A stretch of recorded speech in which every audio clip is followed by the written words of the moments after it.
हरे कृष्णा। सभी भक्तों का हार्दिक स्वागत है। तो हम पहले षट गोस्वामी अष्टकम गाएंगे, सब लोग दोहराने का प्रयास कीजिएगा। कृष्णा कीर्तन गान नर्तन परो प्रेमामृतंभो निधि। कृष्णा कीर्तन गान नर्तन परो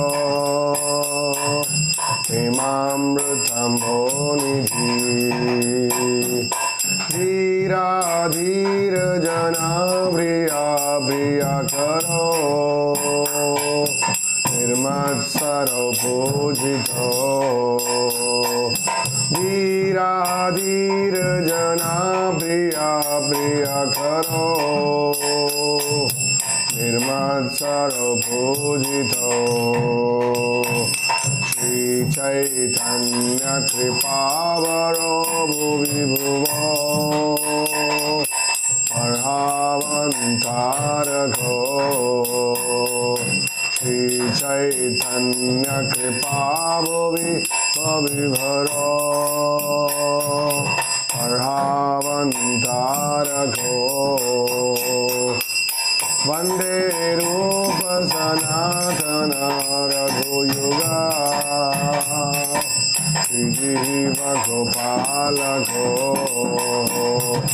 वंदे रूप सनातन रघुयुगा श्रीजीव गोपालको। नाना शास्त्र विचारणैक निपुणो सद्धर्म संस्थापको। नाना शास्त्र विचारणैक निपुणो सद्धर्म संस्थापको। लोकानां हितकारणैक त्रिभुवने मन्यो शरण्याकरो। लोकानां हितकारणे त्रिभुवने मन्यो शरण्याकरो। राधा कृष्ण पदारविन्द भजना नंदेन मत्तलिको। राधा कृष्ण पदारविन्द भजना नंदेन मत्तलिको। वंदे रूप सनातन रघुयुगा श्रीजीव गोपालको। वंदे रूप सनातन रघुयुगा श्रीजीव गोपालको। श्री गौरांग गुणानुवर्णविधौ श्रद्धा समन्वितो। श्री गौरांग गुणानुवर्णविधौ श्रद्धा समृद्धान्वितो। पापोतापनिकृन्तनौ तनुभृतां गोविन्दगानामृता। पापोतापनिकृन्तौ तनुभृतां गोविन्दगानामृता। आनन्दं बुद्धिवर्धनैकनिपुणो कैवल्यनिस्तारको। आनन्दं बुद्धिवर्धनैकनिपुणो कैवल्यनिस्तारको। वंदे रूप सनातन रघुयुगा श्रीजीव गोपालको। वंदे रूप सनातन रघुयुगा श्रीजीव गोपालको।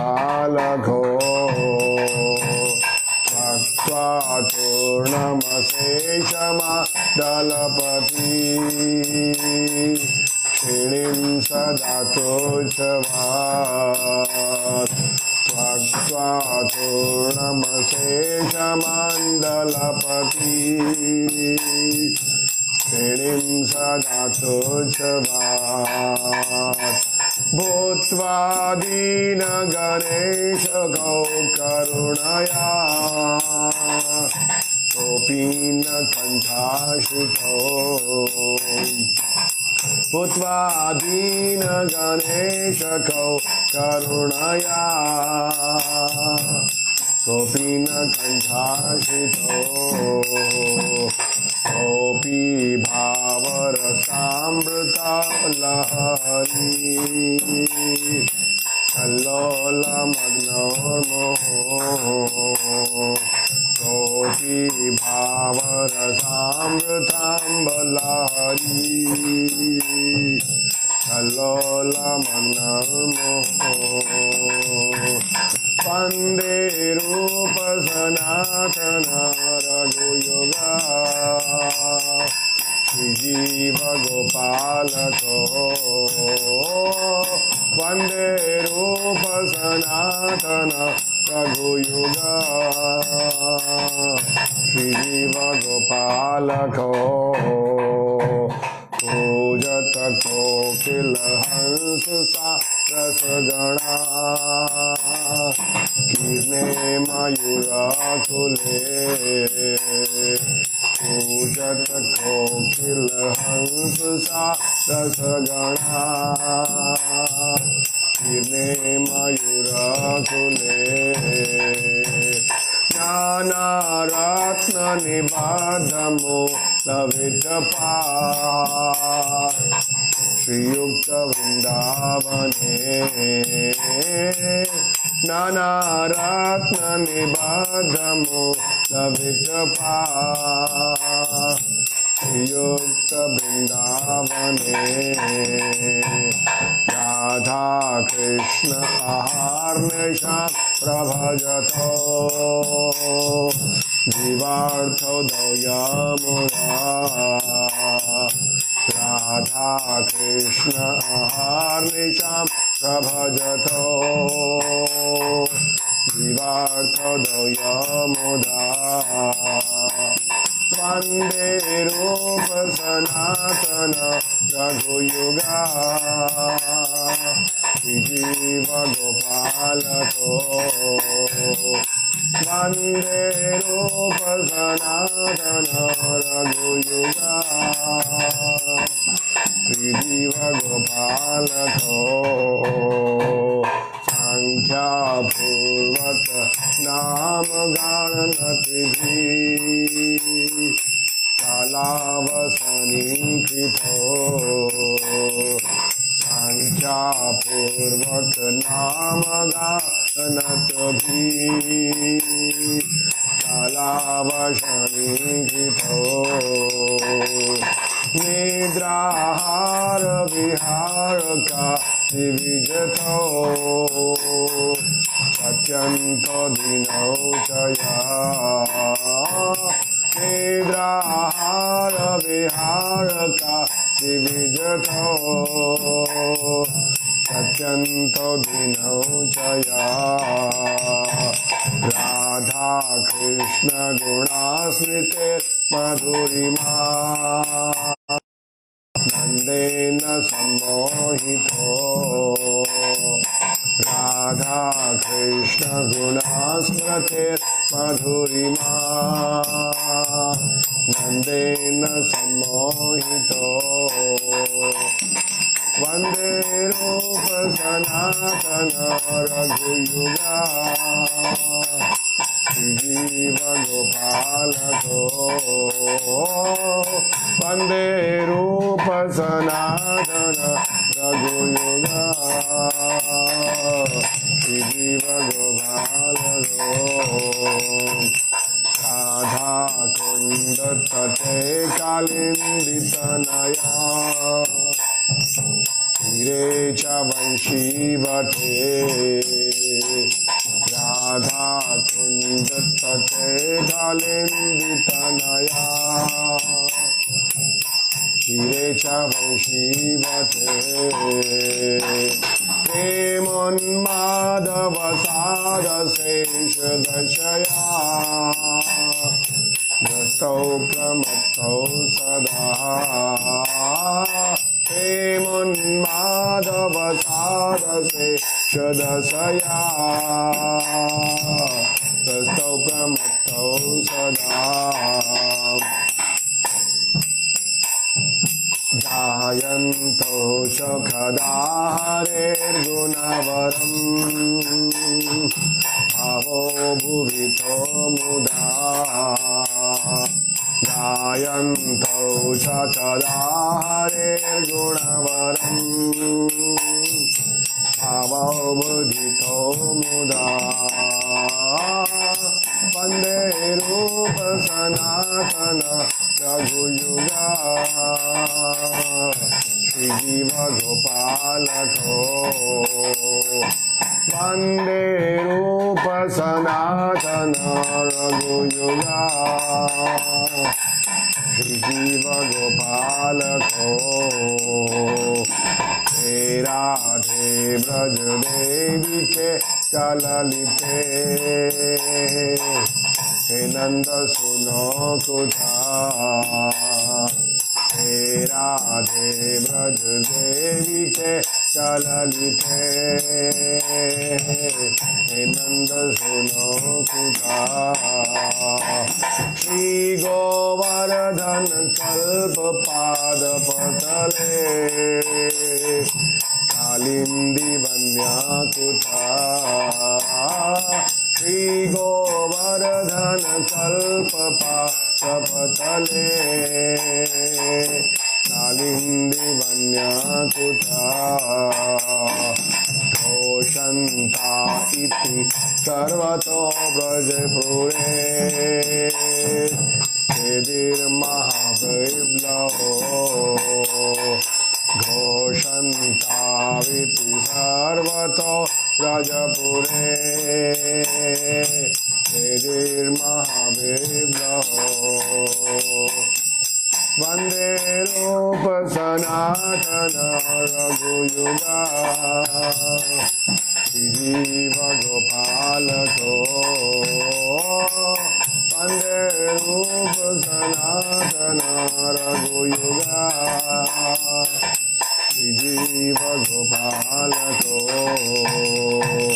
कृष्णा कीर्तन गान नर्तन परो प्रेमामृतं भोनिधि वीरा वीर जना प्रिया प्रिया करो निर्माक्षरो भूजितो निर्माक्षरो भूजितो रूप श्री सनातन भट्ट रघुना रूप श्री सनातन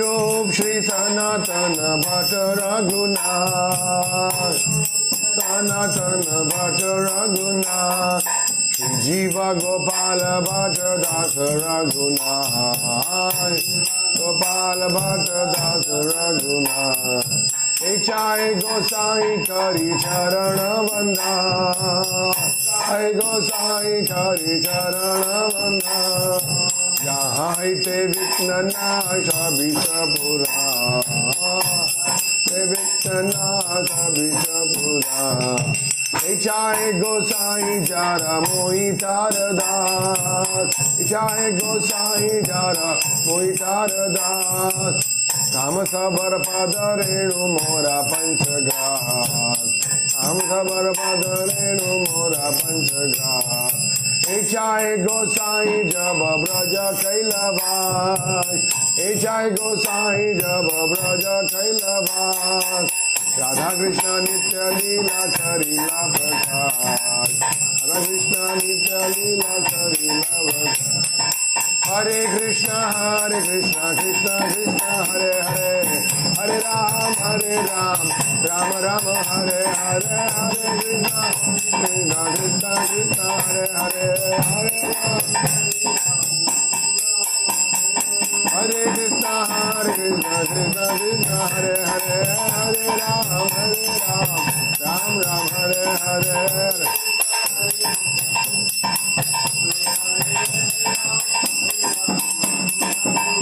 Jaya Vrindavan Dham, Jaya Vrindavan Dham, Vrindavan Dham, Jaya Vrindavan Dham.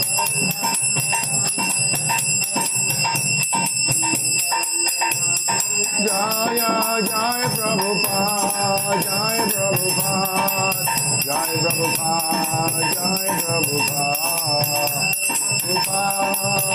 Prabhupada, Prabhupada, Jaya Prabhupada. Shri हरिनाम संकीर्तन की। श्री रूप सनातन भट्ट रघुनाथ, श्री जीव गोपाल भट्टदास रघुनाथ षट गोस्वामी प्रभु की, जगत गुरु श्रील प्रभुपाद की, निताई गौर हरि प्रेमानंदे। ओम अज्ञानतिमिरान्धस्य ज्ञानाञ्जनशलाकया चक्षुर्मृतं येन तस्मै श्रीगुरवे नमः। श्रीचैतन्यमनोभीष्टं स्थापितं येन भूतले स्वयं रूपं कदा मह्यं ददाति स्वपदान्तिकं। वन्देऽहं श्रीगुरु श्रीयुतापदकमलं, श्रीगुरुन् वैष्णवांश्च श्रीरूपं साग्रजातं सहगणा रघुनाथान्वितं तं सजीवं साद्वैतं सावधूतं परिजना सहितं कृष्ण चैतन्य देवं। श्री राधा कृष्ण पदां सहगणा ललिता श्री विशाखान्वितांश्च नमो विष्णुपदाय कृष्ण पृष्ठाय भूतले श्रीमते भक्तिवेदांत स्वामिनिति नामिने। नमस्ते सरस्वती देवे गौरवाणी प्रचारिणे निर्विशेष शून्यवादी पाश्चात्य देशतारिणे।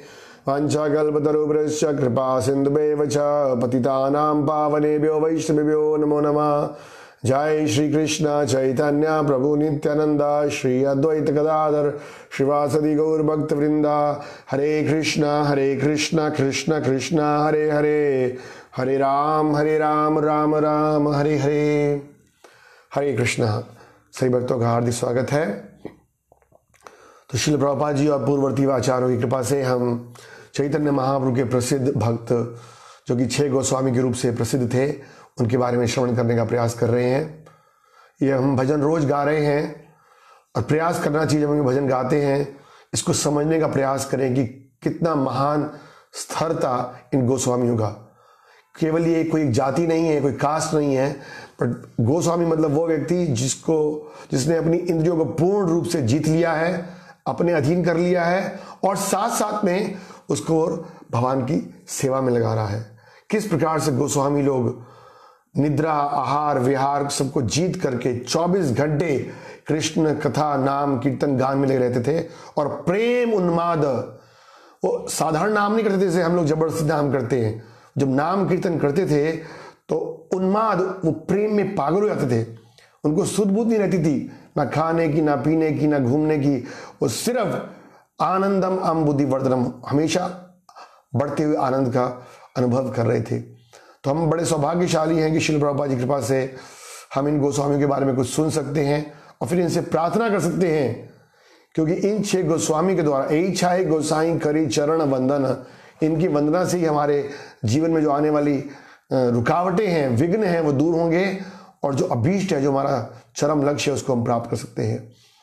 तो पहले हमने 2 सेशंस में 4 दिन में हमने रूप गोस्वामी और सनातन गोस्वामी के बारे में सुना और कल हमने रघुनाथ गोस्वामी के बारे में चर्चा करना शुरू किया था।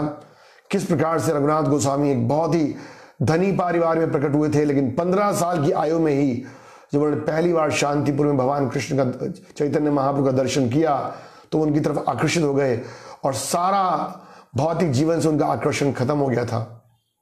कई बार उनके माता पिता ने उनको रोकने की कोशिश की, वो हर बार घर से भाग जाते, उनको बार बार के पकड़ के लेकर आते, उनकी शादी भी कर दी, लेकिन फिर भी वो भौतिक जीवन से पूरी तरह से विरक्त हो चुके थे। उनकी माँ ने बोला कि इनको बांध देते हैं, तो उनके पिता बोलते हैं कि जिस व्यक्ति को इंद्र जैसा ऐश्वर्य नहीं बांध पाया, अप्सराओं जैसी सुंदर स्त्री नहीं बांध पाई, उसको लोहे की बेड़ियां क्या बांधेगी। और फिर वो नित्यानंद प्रभु की कृपा प्राप्त करने के लिए एक दिन पानी हाटी उत्सव में जाते हैं और वहां पर नित्यानंद प्रभु और महाप्रभु की कृपा से वो अनेक भक्तों की सेवा करते हैं और ये सिद्धांत स्थापित करते हैं कि हेना निताई बिने भाई राधा कृष्ण पाइते नाही, कि बिना नित्यानंद प्रभु के कोई भी भगवान चैतन्य महाप्रभु की नहीं प्राप्त कर सकता है। क्योंकि नित्यानंद प्रभु कौन है? बलराम जी हैं, जो कि आदि गुरु हैं। तो बिना गुरु के कोई भी भगवान की कृपा प्राप्त नहीं कर सकता है। और उसके बाद हमने देखा कि किस प्रकार जब वो फाइनली अपने घर से निकले और जगन्नाथपुरी में जाकर चैतन्य महाप्रभु को मिलते हैं, तो बड़े विनम्रता के संग रहते हैं। महाप्रभु उनको अपने सबसे प्रिय भक्त, सचिव भक्त स्वरूप दामोदर के हाथ में सौंपते हैं और वो बड़ा ही एक वैरागी का जीवन जी रहे थे। शुरू में उन्होंने महाप्रभु के साथ प्रसाद देना शुरू किया, लेकिन कुछ दिन बाद और वो जाकर सिंह द्वार पे खड़े हो गए और जहां पर भिक्षा मांगकर वो खा रहे थे, वो व्यक्ति जो उनके घर में पैसे की कमी नहीं थी, राजा जैसा ऐश्वर्य था, वो भिक्षा मांग के खा रहे थे। और तब महाप्रभु बड़े प्रसन्न हुए और रघुनाथ गोस्वामी ने जब ज्ञान के बारे में पूछा तो महाप्रभु ने उनको कुछ बातें बताई। ग्राम में कथा ना बोली बे, ग्राम में कथा ना सुनी बे, भालो ना खाई बे, भालो ना भरी बे, कि सांसारिक बातें नहीं करनी है, सांसारिक बातें नहीं सुननी है, ज़्यादा अच्छा खाने का इच्छा नहीं करना है, ज़्यादा बढ़िया भोजन करने की इच्छा नहीं कर रही है।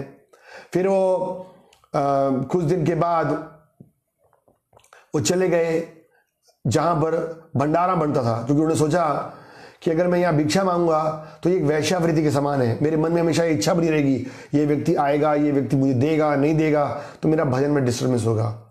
और फिर वहाँ चले गए। उनके पिताजी ने बड़े सारे पैसे भेजे उनकी सेवा के लिए, तो उन्होंने सोचा कि मैं इसको महाप्रभु की सेवा में लगाऊंगा। महीने में 2 बार उनको भोजन के लिए बुलाते थे, लेकिन कुछ दिन बाद उन्होंने वो भी रोक दिया। तो जब महाप्रभु ने पूछा सुख दामोदर से, क्या बात है आजकल रघुनाथ हमें प्रसाद में नहीं बुला रहा है, तो कहते हैं कि रघुनाथ सोच रहा है कि जो पैसा है वो भौतिकवादी लोगों से है। और तब महाप्रभु ने एक और बड़ा सिद्धांत की बात बोली थी, विषैले खाइलो अन्न मलिन होइलो मन, मलिन मन नाही कृष्ण रसमण, कि अगर हम भौतिकवादी व्यक्तियों के द्वारा दिया गया अन्न या भोजन प्राप्त करते हैं तो क्योंकि वो अशुद्ध है तो हमारा मन भी अशुद्ध होता है, क्योंकि वो भौतिक गुणों के अधीन रहते हैं वो लोग, और दूषित मन से कोई भी कृष्ण का स्मरण नहीं कर सकता है। और एक श्लोक और बोला था कि जीवारे ललस इति उति धाये, शिष्णु प्राण धन कृष्ण नहीं पाए।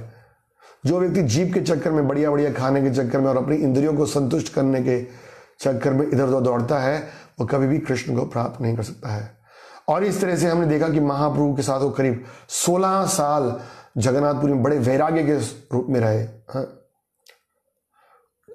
अंत में तो वो मांग कर भी नहीं खा रहे थे ना, भंडारे में खा रहे थे, और जो सड़ जाता था प्रसाद और जो गायों को डालते थे, गाय भी उसको नहीं खाती थी, उसको उठाकर वो लाते थे और धोकर खाते थे। और जब महाप्रभु को पता चला तो उन्होंने छीन कर उनसे वो प्रसाद खाया और बोला कि मैं इतने सालों से जगन्नाथ जी का महाप्रसाद खा रहा हूँ, लेकिन इस प्रसाद में दिव्य आनंद है। तो महाप्रभु स्थापित कर रहे थे कि किस प्रकार से जो व्यक्ति भगवान की भक्ति करना चाहता है, उसका एकमात्र उद्देश्य आध्यात्मिक जीवन में ध्यान लगाना चाहिए और भोजन, कपड़े और अपने शरीर के संबंध में उसको ज्ञान नहीं रहना चाहिए। इस तरह से जब काफ़ी समय रहने के बाद महाप्रभु अपनी लीलाएं संपन्न करके वापस चले गए और कुछ दिनों के बाद स्वरूप दामोदर भी चले गए, तो रघुनाथ गोस्वामी बड़ा विरह में थे और उन्होंने सोचा कि अब मेरे जीवन का कुछ फायदा नहीं है।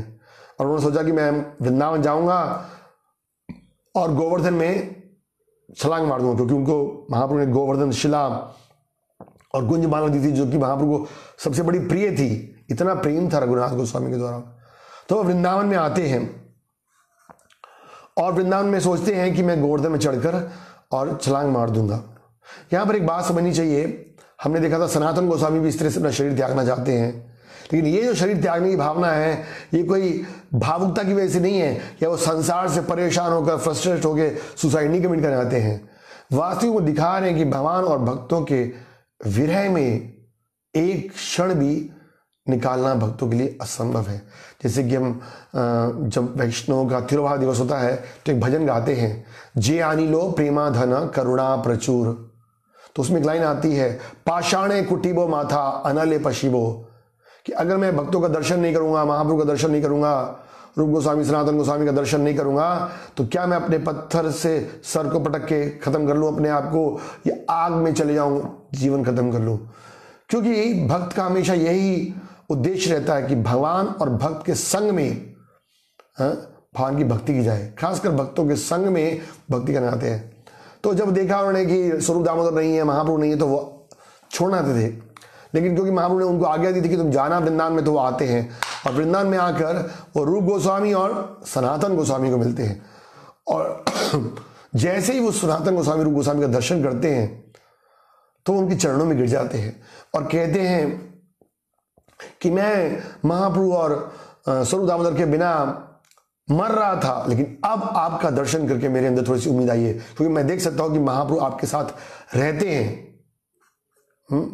चैतन्य महाप्रभु के बारे में कह रहे हैं, चैतन्य महाप्रभु आप रूप और सनातन के हृदय में रहते हैं, इसलिए मुझे कुछ थोड़ा सा सुलेस मिल रहा है। और फिर रूप और सनातन गोस्वामी ने उनको बोला कि हम दो भाई हैं, लेकिन आप हमारे तीसरे भाई की तरह रहिए और आप वृंदावन में रहिए और भगवान के भजन कीजिए और भगवान की लीलाओं का प्रचार कीजिए। तो इस तरह से वो राधा कुंड के किनारे वास करना शुरू कर दिया। और जैसे हमने कल भी सुना था कि उनकी जो साधना थी बड़ी स्ट्रिक्ट थी। जब राधा कुंड पे रह रहे थे तो अगर हम उनकी साधना सुनेंगे तो हमें समझ में आएगा कि वास्तविक भक्ति क्या है। वो कम से कम दिन में 2000 बारी तो वैष्णवों को प्रणाम करते थे। 2000 बारी एक दिन में वैष्णव को पूरा दंडवत प्रणाम। उसके बाद वो कम से कम 1000 बारी भगवान को प्रणाम करते थे और कम से कम 2 लाख नाम जप करते थे। 2 लाख नाम जप, 18-20 घंटे। और 3 घंटे वो सभी भक्तों को चैतन्य महाप्रभु की लीलाएं सुना करते थे, क्योंकि 16 साल तक चैतन्य महाप्रभु के साथ में रहे हैं पुरी में, और उन्होंने गंभीरा में और स्वरूप दामोदर, रामानंद राय और सभी भक्तों के साथ उनकी सुंदर कथाएं लीलाएं देखी थी। तो सारे भक्तों की इच्छा थी कि हम चैतन्य महाप्रभु की लीलाओं को सुने। तो रोज 3 घंटे उनकी क्लास होती थी और रोज वो 3 घंटे महाप्रभु के बारे में चर्चा किया करते थे। उन्हें बड़े बड़े भक्त बैठते थे और सबसे आगे बैठते थे कृष्णदास कविराज। और कृष्णदास कविराज चैतन्य चरितामृत के हर चैप्टर के बाद लिखते हैं कि रूप गोस्वामी और रघुनाथ गोस्वामी कृपा से ही मैं ये चैतन्य चरितामृत लिख पा रहा हूँ। तो जो बातें रघुनाथ गोस्वामी ने बताई, कृष्णदास कविराज उसको स्मरण करते और 90 साल की उम्र में उसको ध्यान करके और फिर वो लिखते थे। तो इतने महान भक्त थे रघुनाथ गोस्वामी जिन्होंने कि महाप्रभु का संग प्राप्त किया था। तो हम जब समझ सकते हैं, जब हम रूप गोस्वामी की कथा सुन रहे थे तो हमने उपदेशामृत में आखिरी 3 श्लोकों में राधा कुंड की महिमा के बारे में सुना था कि जो बुद्धिमान व्यक्ति है, भक्त बना जाता है, उसको राधा कुंड के तट पर रहना चाहिए। बट राधा कुंड के तट पर कौन व्यक्ति रहने के योग्य है, यहाँ पर बताया गया है। जो व्यक्ति केवल वहां पर बैठकर केवल हरि नाम का जप करे, भगवान का प्रणाम करे, भगवान के भक्तों को प्रणाम करे और शास्त्रों की कथाओं की चर्चा करे, केवल वो व्यक्ति राधा कुंड पर रहने का योग्य पात्र है। और किसी भी व्यक्ति को राधा कुंड पर अधिक समय रहने का योग्यता नहीं है, क्योंकि जैसे हम सुनते हैं कि हमने सुना था राधा कुंड सबसे पवित्र स्थान है इस पूरे ब्रह्मांड में, और तीर्थ स्थान में जाकर जब भक्ति करते हैं तो उसका 1000 गुना लाभ होता है। इसी प्रकार अगर हम तीर्थ स्थान में जाकर कुछ अपराध करते हैं तो उसका भी 1000 गुना अपराध होता है। तो प्रभुपाद ने बड़ा सतर्क किया है कि भक्तों को वृंदावन, गोवर्धन, राधा कुंड जाना चाहिए, लेकिन वहां पर जाकर अधिक से अधिक भजन करना चाहिए और भगवान से प्रार्थना करना चाहिए और फिर कुछ समय वहां पर आ जाना चाहिए वापस, और फिर अपने घरों में, परिवार में, शहर में भजन करना चाहिए। तो इस तरह से वो वहां पर रहने लगे और कृष्णदास कविराज बड़े प्रसन्न हुए उनकी कथाओं को सुनकर। और आज रघुनाथ गोस्वामी और कृष्णदास कविराज की कृपा से ही हम सब लोगों को चैतन्य चरितामृत के रूप में और चैतन्य महाप्रभु की दिव्य लीलाओं को सुनने का अवसर मिल रहा है। तो इसलिए वहां पे राधा कुंड पे रहना शुरू कर दिया। लेकिन जो आज हम राधा कुंड देख रहे हैं वैसा राधा कुंड नहीं था। हम सुनते हैं कि राधा कुंड और श्याम कुंड का रचना किया था स्वयं राधा रानी ने 5000 वर्ष पूर्व, लेकिन समय के साथ साथ ये लुप्त हो गया था। तो जब 500 साल पहले चैतन्य महाप्रभु आए तो एक दिन जब चैतन्य महाप्रभु वृंदावन यात्रा में थे तो उन्होंने देखा कि ये चावल के खेतों के बीच में 2 छोटे छोटे तालाब से थे, लेकिन महाप्रभु तो स्वयं भगवान है और वो समझ गए कि यही राधा कुंड श्याम कुंड है। उन्होंने बड़े भाव से वहां पर उन्होंने प्रणाम किया, स्नान किया, आचमन किया। तो वह छोटे छोटे बिल्कुल तालाब की तरह थे। राधा कुंड में आकर रघुनाथ गोस्वामी भजन कर रहे थे। एक बार उनके मन में विचार आया कि क्यों ना इस कुंड को बढ़िया से अच्छा बड़ा करके बनाया जाए, जैसे कि घाट बन जाए, जिससे कि बहुत सारे भक्त आए यहाँ पर जप करें, कीर्तन करें। लेकिन फिर दूसरे क्षण उनके मन में आया, अरे इसके लिए तो बहुत पैसा चाहिए होगा, मेरा बहुत काम करना पड़ेगा और फिर मेरा सब भजन में बाधा पड़ेगा। मैं इतनी सारी मैनेजमेंट नहीं कर सकता, सामान लाओ, कंस्ट्रक्शन करो, पैसा कलेक्शन करो।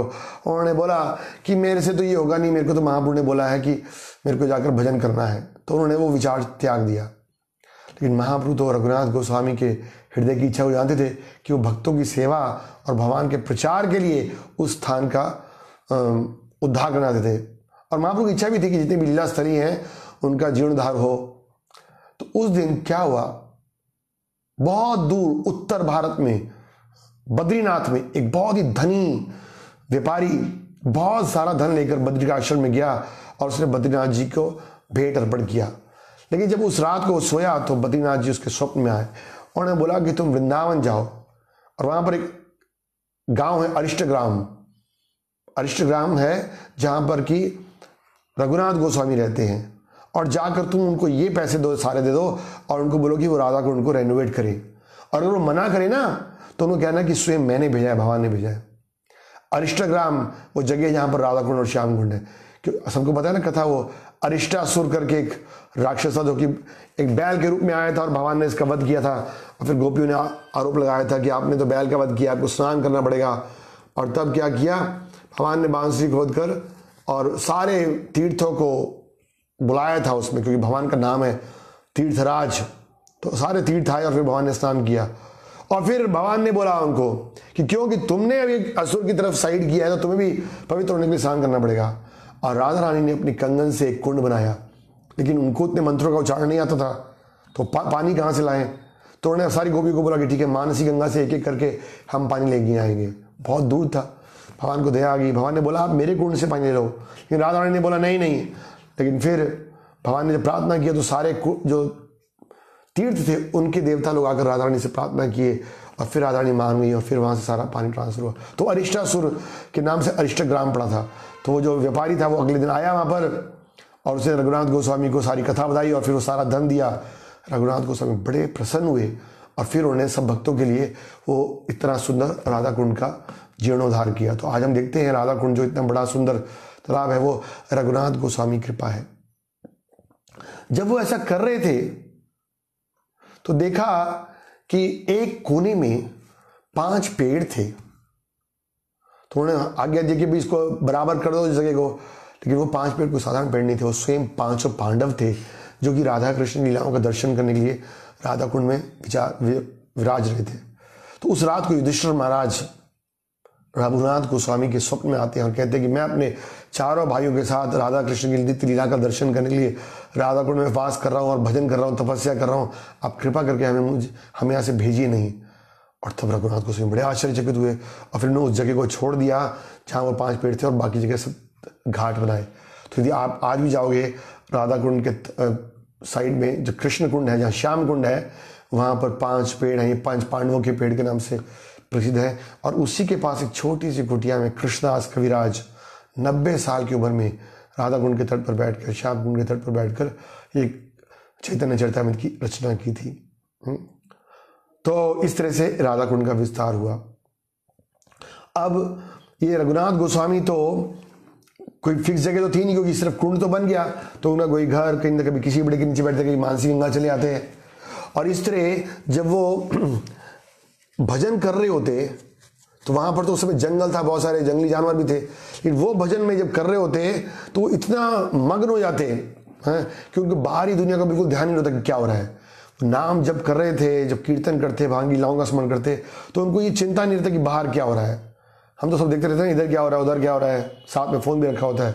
लेकिन रघुनाथ गोस्वामी पूर्ण रूप से नाम संकीर्तन में मग्न रहते थे। तो एक दिन सनातन गोस्वामी रघुनाथ गोस्वामी को मिलने के लिए राधा कुंड पे आए और उन्होंने देखा बड़े ध्यान मग्न होकर लीला में आनंद ले रहे हैं, उन्मत्त हो रहे हैं, भगवान के प्रेम में विहल हो रहे हैं।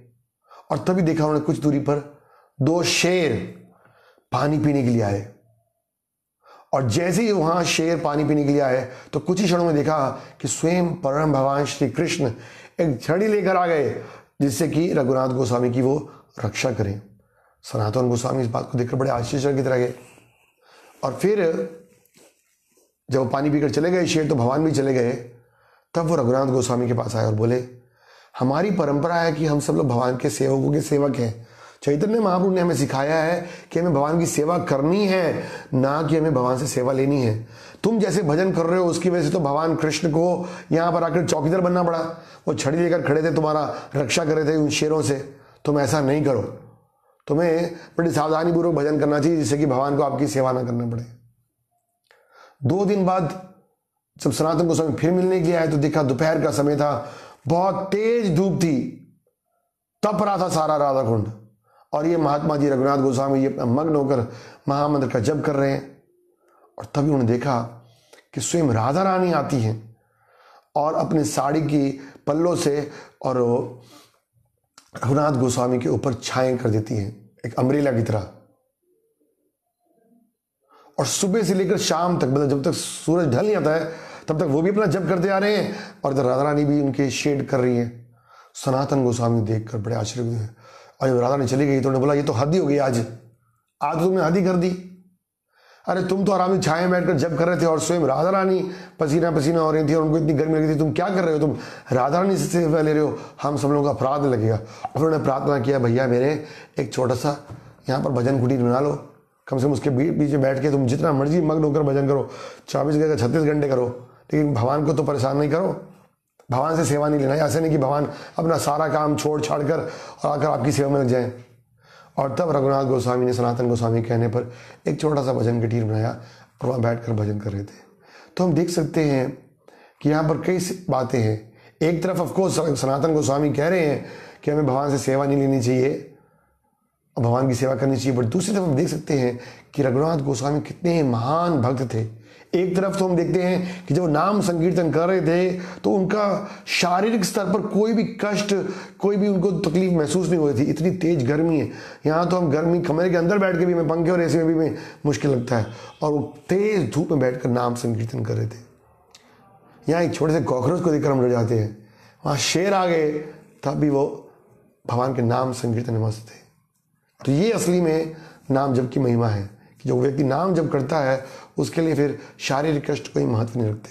बट दूसरी तरफ से सनातन गोस्वामी ने बोला कि हाँ, भगवान को हमारे को क्या करना है, भगवान की सेवा करनी है, भगवान को आनंद देना है, ना कि भगवान को हम यहाँ पर बुलाकर सेवा करें। लेकिन भगवान अपने भक्तों का ध्यान रखते देखिए।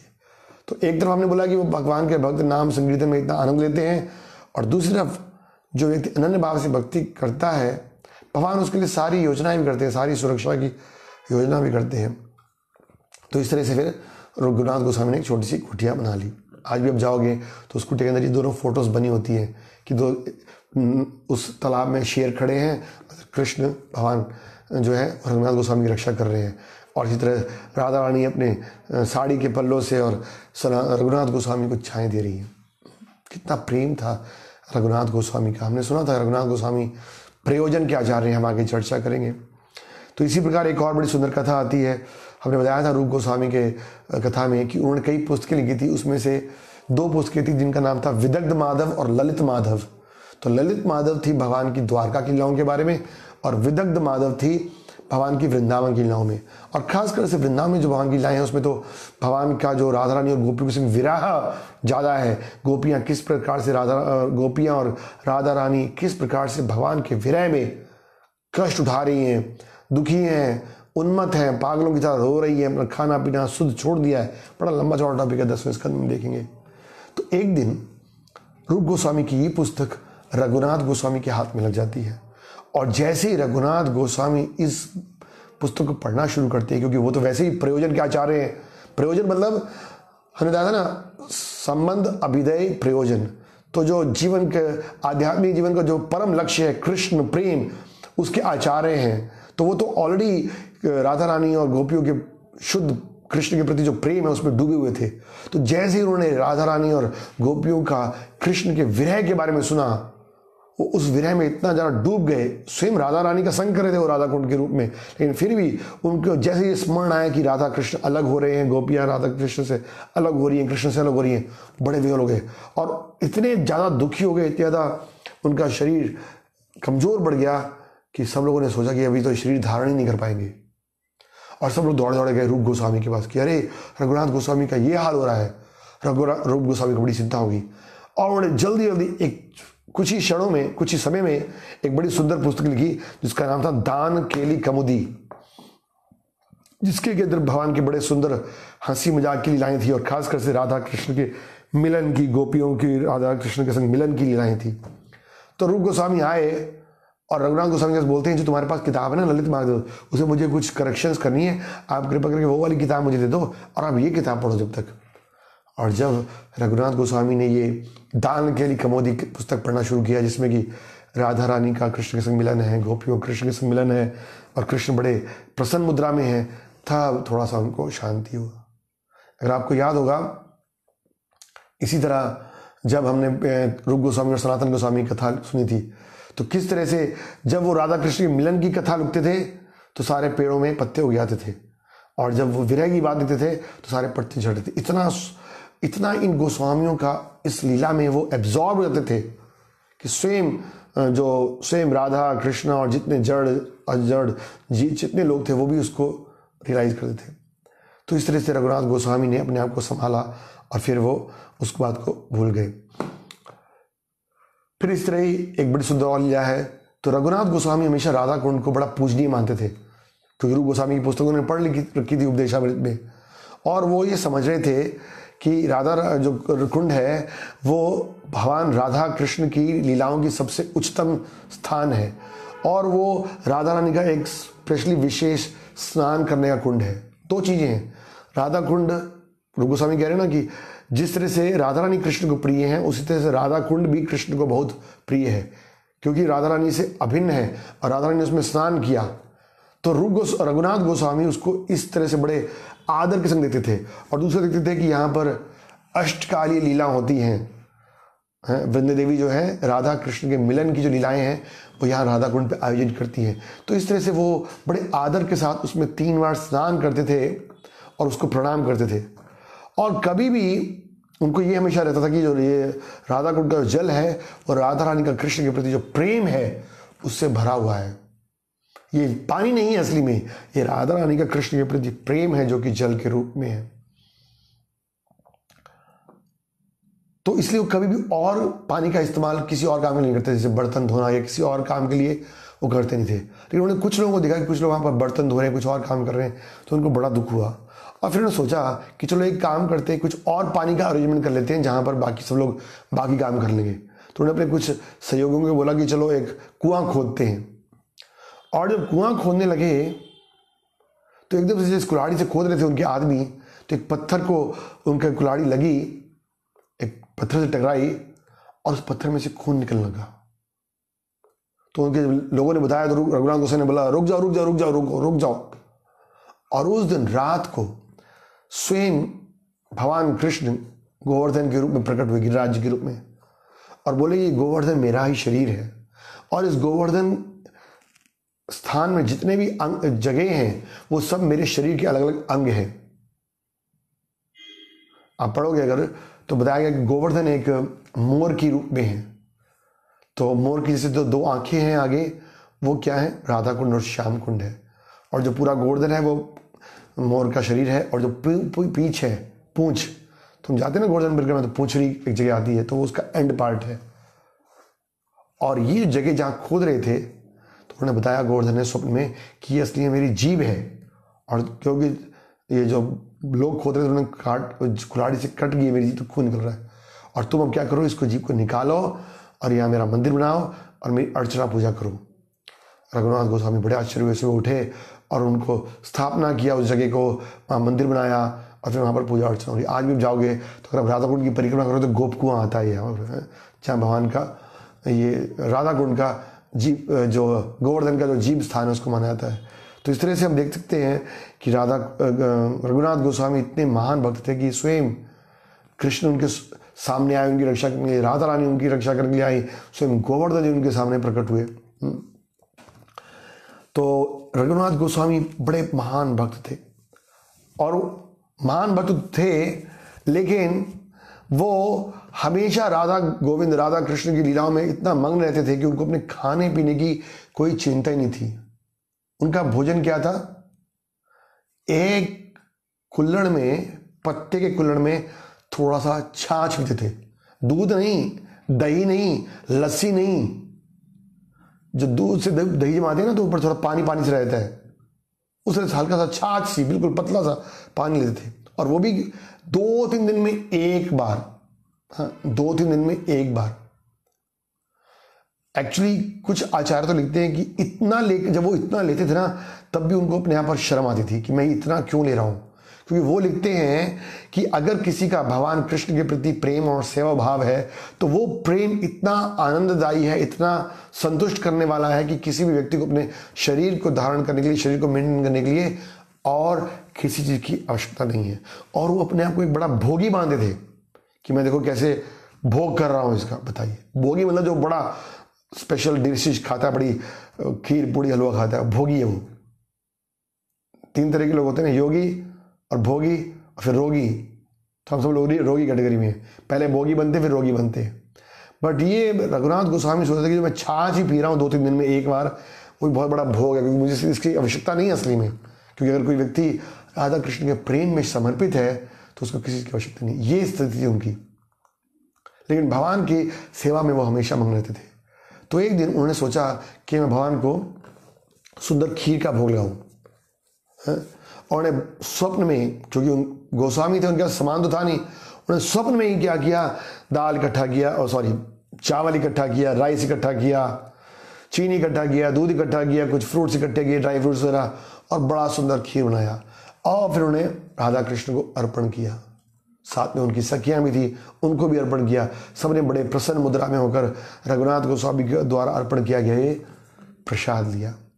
और फिर जब थोड़ा सा प्रसाद बच गया तो उनकी सखियों ने रघुनाथ गोस्वामी को बोला कि मंजरी है ना, रघुनाथ गोस्वामी उन्होंने बताया रहती है मंजरी के रूप में है, तो उन्होंने बोला कि आप भी इसको प्रसाद को लीजिए।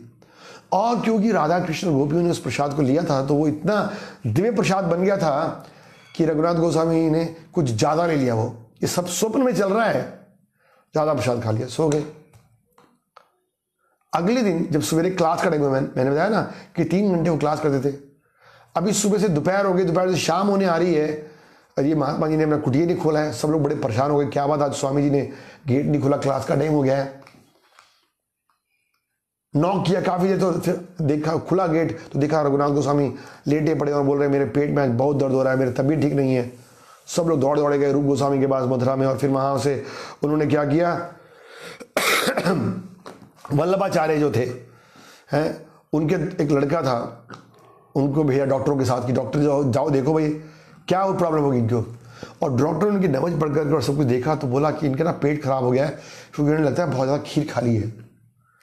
और सब लोगों ने माथा पटका, यहाँ खीर, यहाँ तो ये आदमी कुछ भी नहीं खाता है, 2-3 दिन में थोड़ा सा लस्सी का छाछ थोड़ा सा लेता है, और आप बोलते हो खीर खा ली है, ऐसा मैं, तुम देखो गलती है तुम्हारे डायग्नोज में, तुम्हें ठीक है डायग्नोज नहीं करना था। उन्होंने बोला नहीं, हमारे हिसाब से यही गलती है। और जब रघुनाथ गोस्वामी ने सुना तब वो समझा, उन्होंने फिर उनकी सारी लीला बताई कि ऐसे ऐसे असली में स्वप्न में मैंने राधा कृष्ण को भोग अर्पण किया था, और इतनी स्वादिष्ट खीर थी कि मैंने उसको ज़्यादा ले लिया, इसलिए मुझे लगता है वो पेट में हजम नहीं। देखिए ये महान भक्त थे, जो स्वप्न में अर्पण किया वो भी वास्तविक में उनको स्वीकार करते।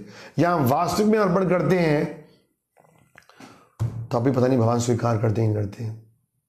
भगवान बिल्कुल स्वीकार नहीं करेंगे अगर हमारा श्रद्धा और प्रेम नहीं है। भगवान गीता में क्या करें, पत्रम पुष्पम फलम तोयम यो में भक्त्या प्रयच्छति, जो भक्ति और भाव श्रद्धा के संग मुझे अर्पण करता है। एक बार प्रभुपाद जी अपने मंदिर में थे, एक मंदिर में, तो एक डिवोटी उनके पास एक राजभोग की प्लेट लेके आया भगवान को भोग लगने के बाद।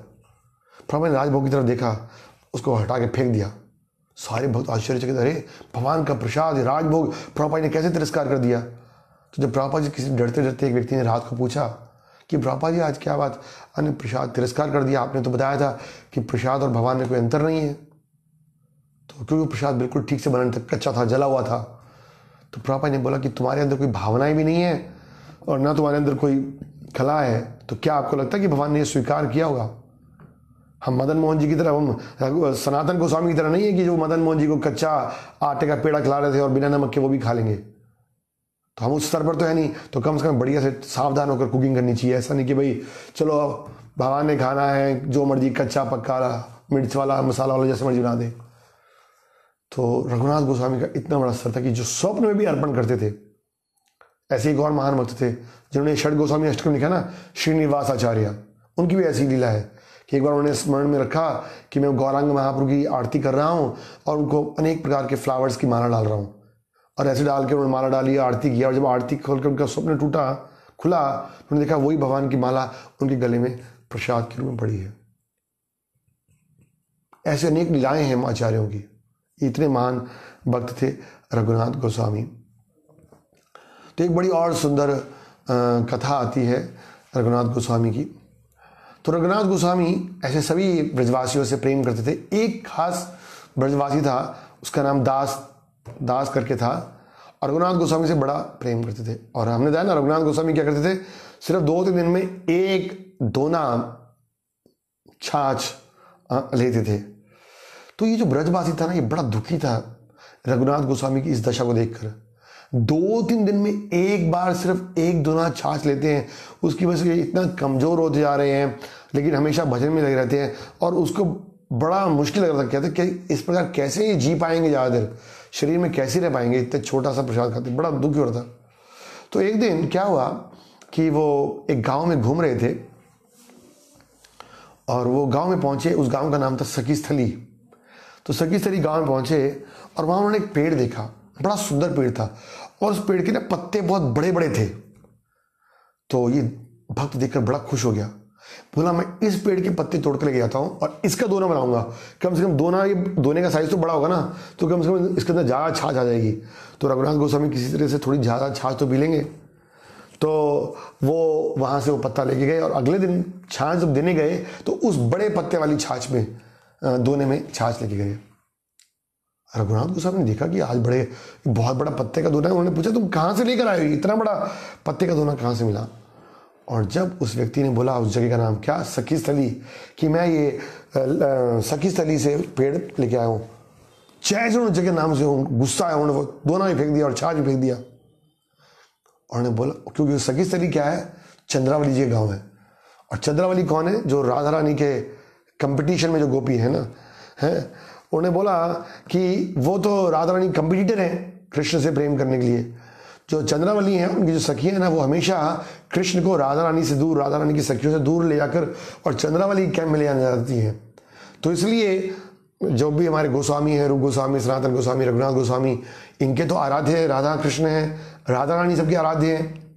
तो जो लोग राधा रानी के अपोजिशन में काम करते हैं, उनका तो ये नाम भी नहीं सुने जाते, और उनके गांव से अगर कोई आया हुआ एक दोना पत्ता है तो उनको बिल्कुल स्वीकार नहीं था।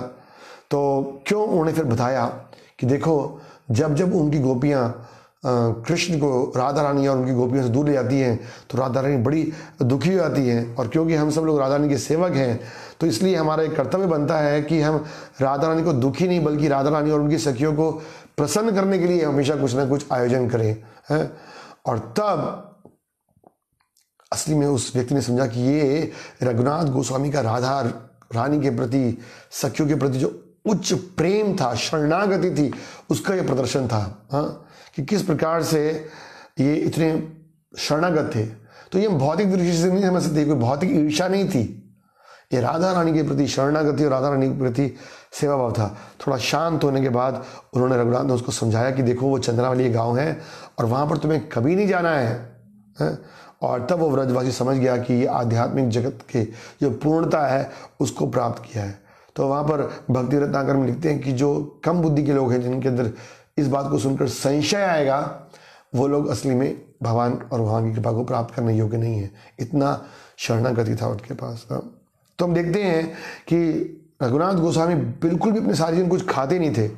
जब वो पुरी में थे तो जो बिल्कुल सड़ा हुआ भोजन था तब खाते थे। फिर जब महाप्रभु चले गए तो जब उन्होंने खाना पीना बिल्कुल छोड़ दिया और सिर्फ दूध और फ्रूट्स ले रहे थे। और जब सनातन गोस्वामी चले गए तो उन्होंने फ्रूट्स और दूध लेना छोड़ दिया और केवल ये छाछ ले रहे थे। और जब रूप गोस्वामी चले गए तो उन्होंने छाछ भी लेना छोड़ दिया, और वो हमेशा इनके विरह में दुखी होकर हमेशा रोते रहते थे। और इस बात को देखकर सारे ब्रजवासी बड़े दुखी होते थे कि कैसे बिना खाए पिए हमेशा रोते रहते विरह में, रूप गोस्वामी के विरह में, सनातन गोस्वामी के विरह में, महाप्रभु के विरह में, और खाने पीने का तो उनको सुध ही नहीं रहता है। वो यहाँ तक कहते थे कि उनके विरह में मुझे इतना डर लग रहा है कि जो ये गोवर्धन है ना, मुझे एक महान अजगर के समान दिख रहा है, और जो राधा कुंड है वो मुझे एक शेरनी के मुख के समान लग रहा है। मतलब क्या था उनका? वो इस बात पे बल देना चाहता है कि भक्तों के बिना तीर्थ स्थान का लाभ उनको नहीं मिलने वाला। Very important point. हम अगर अकेले तीर्थ स्थान में जाएंगे सिर्फ हम अपराध करेंगे, पाप करेंगे। जब भक्तों के साथ में जाएंगे, भक्तों के गाइडेंस में रहेंगे, तो वहां भजन कीर्तन करके राधा कृष्ण के लीलाओं को समझने का प्रयास कर सकते हैं। तांदेरा चरण से भी भक्त सनिवास, जन्मे होए यही अभिलाष। तो रघुनाथ गोस्वामी दिखा रहे हैं इस बात से कि भक्तों के संग का कितना महत्वपूर्ण है। तो इस तरह से रूप गोस्वामी भी चले गए, सनातन गोस्वामी भी चले गए, तो बड़े विरह में रह रहे थे। उसके बाद कई सालों तक रघुनाथ गोस्वामी तो रहे, क्योंकि रूप गोस्वामी और सनातन गोस्वामी उनको ऑर्डर देकर गए थे कि आपको भक्ति का प्रचार करना है। और विरह में ना खाते थे ना पीते थे और हमेशा कृष्ण का नाम का स्मरण करते रहते थे। तो जब रूप गोस्वामी और सनातन गोस्वामी चले गए तो उसके बाद जीव गोस्वामी थे, उनको पूरे वृंदावन में जितने भी वैष्णव थे उनको ऑफिशियल लीडर बनाया गया, क्योंकि शास्त्रों में उनका बड़ा ज्ञान था। और ऊपर सनातन गोस्वामी के बाद जाने के बाद जीव गोस्वामी प्राय आया करते थे राधा कुंड में और रघुनाथ गोस्वामी जी का दर्शन करने के लिए। इसी तरह जीव गोस्वामी जो शिष्य थे तीनों, नरोत्तम दास ठाकुर, श्यामानंद प्रभु और श्रीनिवास आचार्य, वो भी जब वृंदावन में आते तो उनको भी राधा कुंड में लेकर आते और यहाँ रघुनाथ गोस्वामी सबको आशीर्वाद देते, उनको भक्ति का प्रेम प्रदान करते। इस प्रकार से रघुनाथ गोस्वामी सबको अपनी कृपा दे रहे थे। एक बार इन तीनों भक्तों की कृपा से, नरोत्तम दास और श्रीनिवास और श्यामानंद प्रभु की कृपा से, स्वयं जाह्नवी माता जी कौन है? नित्यानंद प्रभु की जो पत्नी के रूप में थी। तो नित्यानंद प्रभु के जाने के बाद वो अपना भजन करती थी और उन्होंने कई शिष्यों को दीक्षा भी दी थी। तो एक बार उन सब लोगों ने उनको वृंदावन आने के लिए निमंत्रण दिया और वो जीव गोस्वामी से मिलने आई। फिर जब जीव गोस्वामी ने उनको बताया कि रघुनाथ गोस्वामी ऐसे वहाँ पर राधा कुंड पे रहते हैं, तो सब लोग उनको मिलने के लिए, दर्शन करने के लिए राधा कुंड में पहुँचे। और जब जाह्नवी माता जी राधा कुंड पर पहुँची तो उनको राधा कुंड श्याम कुंड को देखकर तो प्रसन्नता होनी थी, क्योंकि तीर्थों में सबसे श्रेष्ठ है, राधा कृष्ण का साक्षात रूप है। बट उससे भी कहीं ज़्यादा प्रसन्नता उनको रघुनाथ गोस्वामी को देखकर हुई। और जैसे रघुनाथ गोस्वामी ने जाह्नवी माता जी को देखा, बड़ा प्रसन्न और दूर से दौड़ते दौड़ते आए, उनके चरणों में गिरे, उनको प्रणाम किया और फिर जाह्नवी माता जी ने भी उनको अपना आशीर्वाद दिया, क्योंकि कृष्ण प्रेम में दोनों ही परिपक्व थे। इधर रघुनाथ गोस्वामी राधा कृष्ण के विरह के प्रेम में थे, उधर जाह्नवी माता जी जो कि बलराम जी की, नित्यानंद प्रभु की जी पत्नी है, वो भी बड़ी परिपक्व थी। इस तरह से दोनों ने एक दूसरे को सांत्वना दिया और फिर कृष्ण कथा का चर्चा किया। तो इस तरह से जाह्नवी माता जी का तट भी है। अगर आप जाओगे तो राधा कुंड पे जहाँ रघुनाथ गोस्वामी का भजन कुटीर है और उसी के थोड़ा सा आगे राइट पे सीढ़ियों की तरफ है जाह्नवी देवी का घाट है, जहाँ पर जाह्नवी माता और रघुनाथ गोस्वामी के वार्तालाप होती थी। तो अब हम जानते हैं, अब हम कुछ और कथाएं सुनेंगे। तो रघुनाथ गोस्वामी प्रयोजन के आचार्य हैं और प्रयोजन के विग्रह कौन है? राधा गोपीनाथ जी। संबंध के विग्रह थे राधा मदन मोहन जी, अभिधेय के विग्रह थे राधा गोपीनाथ जी, राधा गोविंद देव जी। तो संबंध मतलब मदन मोहन जी क्या करते हैं? हमारे भौतिक संसार से आकर्षण दूर करके, मदन मोहन जो कि कामदेव को भी आकर्षित करते हैं, तो भौतिक संसार से आकर्षण दूर करके जो कृष्ण में लगाते हैं, हमारे संबंध को वास्तविक में बताते हैं, वो है मदन मोहन जी। और जब संबंध का ज्ञान हो जाता है और जब कृष्ण की सेवा में लगते हैं तो वो है राधा गोविंद जी। और जब हम कृष्ण की सेवा में लगते हैं और शुद्ध हो जाते हैं और कृष्ण प्रेम प्राप्त होता है तो उनके अर्चा विग्रह हैं राधा गोपीनाथ जी।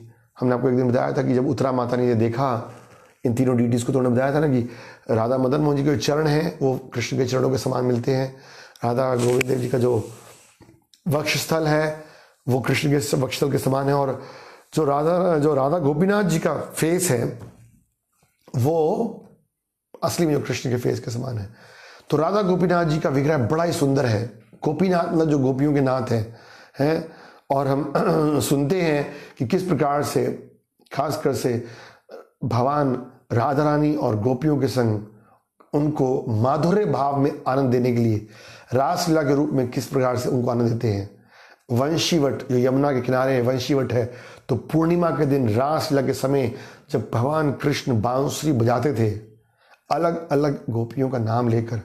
तो गोपियां जिस जिस अवस्था में थी, कोई अपने बच्चों को भोजन खिला रही है, कोई घर में रसोई का काम कर रही है, कोई सफाई कर रही है, कोई कुछ कर रही है, जो जैसे जो गायों का दूध निकाल रही है, जो जिस अवस्था में थे सब कुछ छोड़ छाड़ कर दौड़ी आती थी कृष्ण के पास। यहाँ तक कि कभी कभी उनके जो पति थे और जो उनके मदर इन लॉ वगैरह थे उनको रोकते भी थे, लेकिन कृष्ण के प्रति उनका जो निष्काम भाव प्रेम था उसको प्राप्त करने के लिए वो आती थी। तो ये गोपीनाथ जी का रूप है। गोपीनाथ जी का प्रणाम मंत्र भी इसी प्रकार है। बोलते श्रीमान रास रसारंभी वंशी वट तट स्थित। वंशी वट के तट पर स्थित होकर भगवान क्या कर रहे हैं? कर्षण, कर्षण मतलब बजाते हैं, कर्षण वेणु स्वनेर गोपीर गोपीनाथ श्रेयस्तुना। तो ये जो राधा गोपीनाथ जी हैं, ये रासलीला के दिव्य आनंद को देने के लिए वंशीवट के तट पर गोपियों को आकर्षित करते हैं अपनी मधुर बंसुरी के द्वारा बजाकर। और वो राधा गोपीनाथ जी मेरे आराधना का जो गंतव्य बने। तो इस प्रकार से ये प्रयोजन प्रणाम मंत्र है। हमने तीनों मंत्र बताए थे, जय तुम सरुतो पंगुर वाला मंत्र में, कि वो मदन मोहन जी का है कि मैं चाहे लंगड़ा हूँ, अज्ञानी हूँ, लेकिन फिर भी मदन मोहन जी मुझे गाइड करें। फिर राधा गोविंद जी का प्रणाम मंत्र, और फिर ये राधा गोपीनाथ जी का प्रणाम मंत्र है। तो ये बड़ी सुंदर विग्रह था। स्वयं वज्रनाभ जी ने जब इसकी स्थापना करनी थी तो विश्वकर्मा जी जो देवताओं के स्कल्पचर हैं उन्होंने इसका रचना किया था, और इसका जो चेहरा था बिल्कुल भगवान कृष्ण से बनता हुआ था। तो ये काफ़ी दिन तक खो गया था, डिटेल्स मिल नहीं रही थी। फिर भगवान के एक महान भक्त जो कि गदाधर पंडित के एक शिष्य थे जिनका नाम था परमानंद भट्टाचार्य, तो एक दिन वो वंशीवट में उनको भगवान स्वप्न में आए और बोले कि मैं इस वंशीवट के पेड़ के नीचे दबा हुआ हूँ और आप मुझे निकालिए और स्थापित कीजिए। और तब उन्होंने उस वंशीवट से इस गोपीनाथ जी के विग्रह को प्रकट किया और स्थापित किया। और फिर गदाधर पंडित जी के एक और शिष्य थे जिनका नाम था मधु पंडित, जिन्होंने कि वास्तविक में राधा गोपीनाथ जी के विग्रह की स्थापना की और उनके लिए मंदिर निर्माण किया। आज गदाधर पंडित का आविर्भाव दिवस भी है। हम सब जानते हैं कि गदाधर पंडित कौन है? स्वयं राधा रानी का प्रत्यक्ष स्वरूप है। श्री कृष्ण चैतन्य प्रभु नित्यानंदा श्री अद्वैत गदाधर शिवासदि गौर भक्त वृंदा। आज हम दिन में भी चर्चा कर रहे थे एक प्रश्न के बारे में जो हम चाहेंगे सब लोगों से शेयर करना। हम सुनते हैं कि चैतन्य महाप्रभु कौन है? श्री कृष्ण चैतन्य राधा कृष्ण नहीं अन्य। चैतन्य महाप्रभु स्वयं राधा कृष्ण है। फिर अगर राधा कृष्ण ऑलरेडी चैतन्य महाप्रभु के रूप में आ गए हैं तो फिर इस बात को हम कैसे समझ सकते हैं कि गदाधर पंडित के रूप में राधा रानी अवतरित हुई हैं? तो हमें यहाँ समझना है कि चैतन्य महाप्रभु कृष्ण हैं, लेकिन वो राधा रानी के भाव को और उनके स्वरूप को लेकर आए हैं, पर जो उनका वास्तविक ओरिजिनल शरीर है, जो विग्रह है, वो राधा रानी का गदाधर रूप में प्रकट हुआ है। और क्योंकि चैतन्य महाप्रभु राधा रानी का जो कृष्ण के प्रति प्रेम है और जो कृष्ण का सुंदर रूप है और जो भक्ति का आनंद राधा रानी लेती है उसका अनुभव करने के लिए आए थे, तो उस मूड को लेकर आए हैं और उस मूड में हेल्प करने के लिए गदाधर पंडित के रूप में राधा रानी प्रकट हुई हैं। हम पढ़ते हैं कि जिस प्रकार से ये दोनों ही, जैसे चैतन्य महाप्रभु का नाम था ना निमाई, तो बचपन में गदाधर पंडित का नाम था गदाई, और ये दोनों बड़े क्लोज फ्रेंड थे। चैतन्य महाप्रभु तो बड़े थोड़े नटखट और थोड़े चंचल स्वभाव के थे, लेकिन गदाधर पंडित बड़े सौम्य शांत स्वभाव के थे। और जब महाप्रभु थोड़े बड़े हुए थे और जब वो गया से वापस आए थे और अपने गुरु से मिलकर, तो कृष्ण प्रेम में उन्मत्त थे। वो हमेशा कृष्ण कृष्ण तलाशते थे, ढूंढते रहते थे और रोते रहते थे। तो उनकी माँ बड़ी परेशान थी। एक दिन गदाधर पंडित ने बोला, आप क्यों इतना दुखी हो रहे हैं? कृष्ण तो सब जगह हैं, कृष्ण तो आपके हृदय में भी हैं। तो महाप्रभु ने सोचा, अच्छा मेरे हृदय में, और गुस्से क्रोध में आकर और विरह में आकर अपने छाती को फाड़ना शुरू कर दिया। और तब गदाधर ने रोका, बोला रुको रुको रुको, ऐसे नहीं करो महाप्रभु, अभी थोड़ी देर में कृष्ण आपके सामने प्रकट हो जाएंगे। और इसने उनको शांत किया। तो जब सची माता ने देखा तो सची माता बोली कि यही एक व्यक्ति है गदाधर पंडित जो कि मेरे पुत्र को शांत कर सकता है। और तब उन्होंने बोला कि आप हमेशा उनके साथ रहो।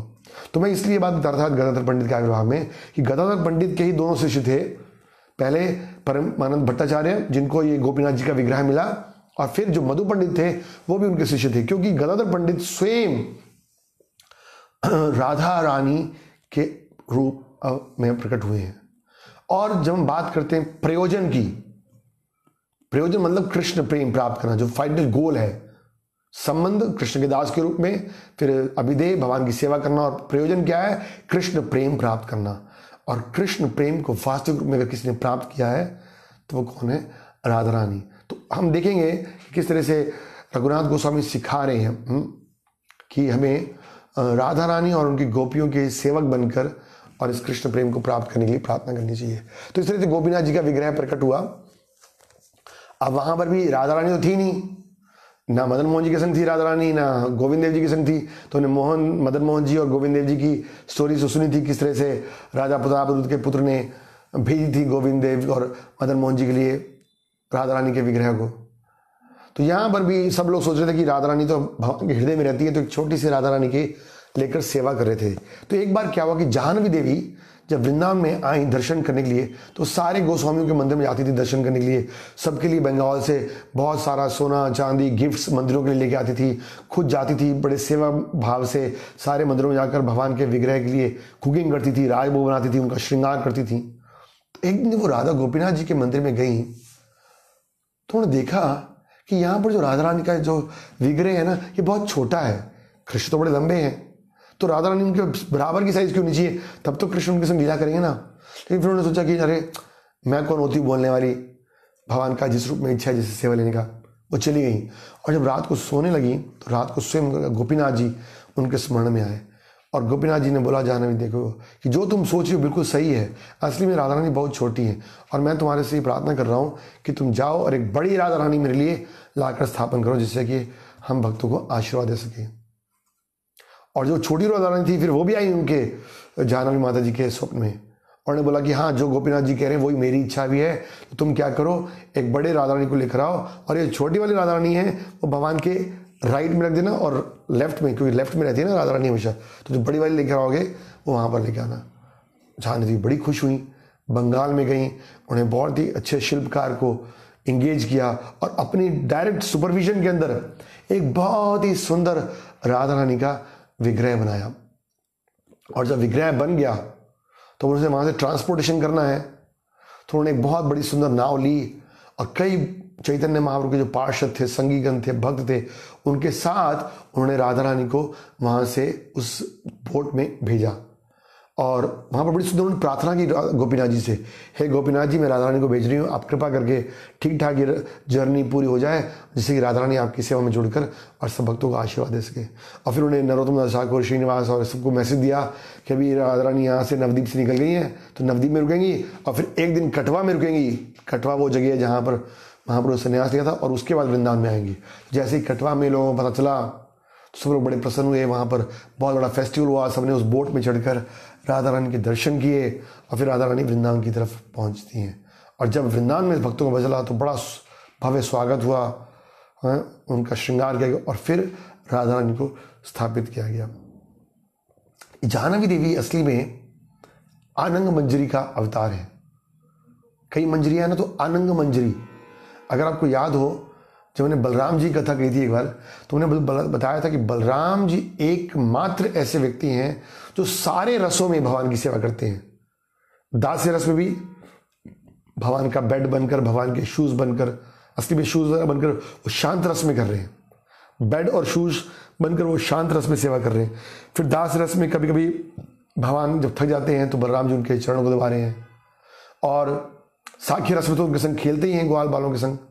और कभी कभी जब यशोदा मैया कहती है ना बलराम जी को लेकर आओ, ये कृष्ण खेलने से तंग बंद नहीं कर रहा है, तो बलराम जी कभी डांट करके और वात्सल्य भाव में भी उनको लेके जाते हैं। ये चार में तो ठीक है, लेकिन माधुर्य भाव में कैसे करेंगे सेवा? ये माधुर्य भाव में तो सिर्फ गोपियां और राधा रानी है, तो इसलिए वो अपने आप को आनंग मंजरी के रूप में विस्तार करते हैं और वो राधा रानी की छोटी बहन बनकर और राधा कृष्ण की माधुर्य लीला जो रास लीला उसमें पार्टिसिपेट करती हैं। तो ये आनंग मंजरी ही जाह्नवी देवी बनकर आई थी।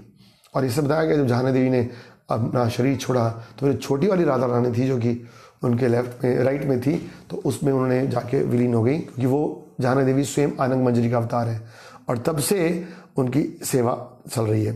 तो इस तरह से बहुत सुंदर वो डीटीज है राधा गोविंद की। अब हम बहुत सुंदर लीलाओं को डिस्कस करने वाले हैं, दो और। तो इससे पहले हम बता दें कि रघुनाथ गोस्वामी ने कई पुस्तकें भी लिखी हैं और उसमें से एक पुस्तक थी जिसका नाम था स्तवली। तो स्तवली के अंदर कुछ काफ़ी सारे चैप्टर्स बुक्स थे, तो उसमें एक बुक थी जिसका नाम था मना शिक्षा। मना शिक्षा मतलब मन को शिक्षा दे रहे हैं। हम सबको शिक्षा देते हैं, पर सबसे पहले हमें अपने मन को शिक्षा देनी है। उसके अंदर 12 श्लोक है और पहले श्लोक में बड़ा सुंदर लिखते हैं, मैं श्लोक नहीं पढ़ रहा हूँ, उसका अनुवाद पढ़ रहा हूँ। वो कहते हैं, हे मेरे प्रिय बंधु, हे मेरे प्रिय मन। मन को वो एक बंधु के रूप में संबोधित कर रहे हैं। उसके तात्पर्य भक्ति ठाकुर जी लिखते हैं कि हम सबका कर्तव्य है कि अपने मन को नियंत्रण करके भगवान में लगाए। अगर तो नियंत्रण कर लिया तो वो मन हमारा बंधु बन जाएगा, अगर हमने नियंत्रण नहीं किया तो दुश्मन बन जाएगा। तो चाहे प्रेम से चाहे डंडे से, भक्ति ठाकुर जी कहते हैं ना कि मन को क्या रोज सुबह 100 जूतों से मारना चाहिए और 100 झाड़ू मारना चाहिए, मतलब कि उसको टाइट कर रखना चाहिए जिससे कि वो प्रजा के कार्य में न जाए। लेकिन यहाँ पर रघुनाथ गोस्वामी बड़े प्रेम से उसको कह रहे, हे मेरे प्रिय भाई, हे मेरे मन, हाँ मैं तुम्हारे पैर पकड़ता हूँ और मैं तुम्हारे से एक बड़ी विनम्र प्रार्थना करता हूँ कि जो मिथ्या अहंकार है इसको त्याग दो और शीघ्र ही तुम क्या करो, गुरु के प्रति, वृंदावन धाम के प्रति, वैष्णव के प्रति, व्रजवासियों के प्रति, ब्राह्मणों के प्रति, दीक्षा गुरु के प्रति, दीक्षा मंत्र के प्रति, भगवान के नाम के प्रति, राधा कृष्ण के प्रति, युगल किशोर के प्रति इस मन को लगाकर उनमें श्रद्धा उत्पन्न करो। कह रहे, हे मेरे मन तुम ये करो, तो तुम्हारे मन में कपट है, लोभ है, अहंकार है, उसको त्यागो और अपने मन को, हाँ सब ब्रजवासी, राधा कृष्ण, ब्राह्मण लोग, गुरु, वृंदावन धाम, मंत्र, भगवान का नाम, इन सब में अपने मन को लगाओ। आपको याद है हमने जब एक बार 12 महाजनों की कथा की थी तो भीष्म देव की जब स्तुति आई थी तो भीष्म देव ये कह रहे हैं कि इति मतिर, जो मेरा मन है वो कृष्ण में लगे। इसलिए हमारी गौड़ी वैष्णव परंपरा में अगर आप किसी वैष्णव से आशीर्वाद मांगोगे ना, तो अगर वो टॉप मोस्ट वैष्णव है तो वो क्या आशीर्वाद देगा, कृष्ण और मतिरस्तु, कि आपका मन कृष्ण में लगे। तो इस तरह से रघुनाथ गोस्वामी प्रार्थना कर रहे हैं अपने मन से, हे मेरे प्रिय मन, तुम ये सब झूठा अहंकार छोड़कर और क्या करो, अपने मन को इसमें लगाओ। वो इस तरह से इन 12 श्लोकों में बता रहे हैं कि कैसे हम अपने मन को नियंत्रण करके, कंट्रोल करके और भक्ति में प्रगति कर सकते हैं। भक्ति ठाकुर जी कहते हैं कि हमें किसी प्रकार भी इस मन को लगाना है कृष्ण की, ये न के न प्रकारेण मना कृष्ण निवेशया। जैसे एक और हम भजन गाते हैं ना गोविंद जी का, भजहु रे मन श्री नंद नंदन अभय चरणारविंद रे। हे मेरे मन तुम क्या करो, श्री नंद नंदन का भजन करो, क्योंकि उनका भजन करने से तुम क्या है, अभय चरणारविंद, उनके जो चरण का मन है वो क्या है, भय से मुक्त करने वाले हैं। अब आप देखिए ये श्लोक रघुनाथ गोस्वामी लिख रहे हैं। रघुनाथ गोस्वामी अपने मन से प्रार्थना कर रहे हैं क्या? हमने देखा उनका मन तो कितना कंट्रोल में था कि निद्रा, आहार, विहार आदि सब कुछ जीत लिया था उन्होंने। तो वो इतनी विनम्रता क्यों प्रकट कर रहे हैं? वो असली में हमारे सबकी दशा को बता रहे हैं। तो एक तरफ जहां भक्तों के लिए विनम्र बहुत आवश्यकता चीज है, जब हम विनम्र भाव से प्रार्थना करेंगे तब भगवान की कृपा को हम प्राप्त कर सकते हैं। लेकिन इसका मतलब ये नहीं सोचना चाहिए हमें कि जो महान वैष्णव हैं वो इतने कोई नीचे स्तर पर है। बड़ी सुंदर कथा है। एक बार प्रभुपाद जी के गुरु जी थे श्रील भक्ति सिद्धांत श्री ठाकुर जी, तो वृंदावन में जा रहे थे और गाड़ी में जा रहे थे। भक्तिदान जी पहले व्यक्ति थे जिन्होंने एक मोटर गाड़ी और मशीनें भगवान की सेवा में इस्तेमाल करना शुरू किया। उससे पहले सब सोच रहे थे कि ये तो सब भौतिक चीज़ें हैं, इसको हमें नहीं लगाना चाहिए, हाथ भी लगाना चाहिए। लेकिन भगवती सिद्धांत जी ने युक्त वैराग्य का प्रिंसिपल एप्लीकेबल किया, निर्बंध कृष्ण संबंध, कि जो भी कृष्ण के संबंधित चीज़ है उसको भगवान की सेवा में जाना चाहिए। तो एक बार वो गाड़ी में वृंदावन जा रहे थे, तो एक वहाँ का जो ब्राह्मण था, पंडित जी थे, पुजारी थे, उन्होंने उनको निंदा करना शुरू कर दिया। और उन्होंने निंदा करके क्या बोला कि आप तो क्या, हाँ तुम जानते नहीं हो कि हम वृंदावन के वासी हैं और बहुत ऊंचे कुल के ब्राह्मण हैं। आप तो क्या, जो रघुनाथ दास गोस्वामी है ना, वो भी हमारे से कृपा की याचना करते हैं। आप देख लो, उनकी किताब में पढ़ लो मना शिक्षा में, कि वो अपने आप को कितना दीनहीन निम्न जाति वाला व्यक्ति मानते हैं। जब भक्ति सिद्धांत जी ने सुना तो बड़ा दुखी हुए। वो उनके शिष्य थे उनके साथ, उन्होंने बोला देखो इनका मन हमेशा काम क्रोध के वशीभूत रहता है। ये सिर्फ बाहर से दिखने में ब्राह्मण वैष्णव है, लेकिन इनके वास्तविक भजन नहीं कर रहे हैं। और ये कह रहे हैं कि ये रघुनाथ गोस्वामी जैसे महान आचार्य को आशीर्वाद देने योग्य हैं। बड़े दुखी हुए और राधा कुंड पे जाकर और व्रत, निर्जल व्रत के बैठ गए, फास्टिंग में बैठ गए। एक दिन निकल गया, 2 दिन निकल गया, तो फिर वहां के किसी व्यक्ति को जब पता चला तो वो उस ब्राह्मण के पास गया, क्योंकि सारे शिष्य भक्ति सिद्धांत जी के साथ बैठ के फास्ट कर रहे थे। और वो उनको जाके बताया, उसको पकड़ के लेकर आया और फिर उसने माफी मांगा। और तब भक्ति सिद्धांत जी थोड़ा शांत हुए और फिर उन्होंने अपना फास्ट खोला। उनके शिष्यों ने पूछा कि भक्ति सिद्धांत जी वो तो मूर्ख व्यक्ति था, आप उसकी बातों में क्यों आ गए? अगर वो कुछ गलत बोल भी रहा था तो हमें उसको इग्नोर कर देना चाहिए था। तब भक्ति सिद्धांत जी ने बहुत इंपॉर्टेंट बात बोली।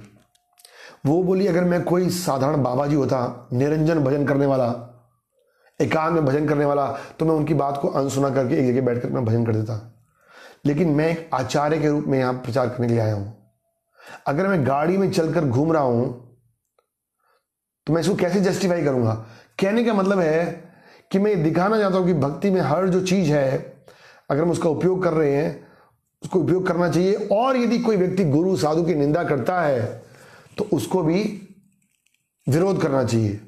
तो हमें अपने लिए बेशक विनम्र होना चाहिए, लेकिन अगर कोई गुरु साधु कृष्ण की निंदा करता है तो हमें बड़ा स्ट्रांग प्रतिकार करना चाहिए। भक्ति सिद्धांत जी तो सन्यासी थे, चाहते तो उसको वहीं दर्द दे सकते थे, लेकिन दिखाना आते हैं। और फिर तो वो कहने का मतलब ये था कि I am playing the role of an acharya है। तो what justification do I have riding in a motor car if I cannot protect my parampara? यहाँ बड़ा इंपॉर्टेंट बात है, जो खासकर जो मठ में रहते हैं, आश्रम में रहते हैं, मंदिर में रहते हैं, या जो भी महाप्रभु के फॉलोअर्स अपने आप को मानते हैं, क्योंकि उनको अपने आचरण से सिखाना है कि कैसे हमें भगवान की भक्ति करनी है और साथ में भगवान के भक्तों के अपमान से बचना है और उसकी रक्षा करनी है। इस तरह इसी मना शिक्षा का एक 6वां श्लोक है जिसमें वो कहते हैं, हे दुष्ट मन तुम क्या करो, साधना का रास्ता अपनाओ। और हमने बताया था क्या कि जो वैष्णव निंदा कर रहे हो, वैष्णव की चुगली कर रहे हो, वो क्या है? वो गधे के पेशाब को पीने की तरह है। तो तुम ऐसे कार्य को छोड़ दो। तुम सोच रहे हो कि तुम इसे शुद्ध बन रहे हो। You are imagining yourself purified by bathing in the urine of the great donkey of full blown deceit and hypocrisy. तुम दिखावा कर रहे हो और जो तुम एक दूसरे में चीटिंग कर रहे हो और जो दूसरों में दोष निकाल रहे हो, वो दोष निकालने की स्थिति क्या है दूसरों में? वो है गधे का पेशाब नहीं। इस तरह से उन्होंने कह रहे कि मन को में ट्रेन देना चाहिए, मना शिक्षा। एक उन्होंने बड़ी सुंदर किताब लिखी है जिसका नाम था मुक्त चरिता।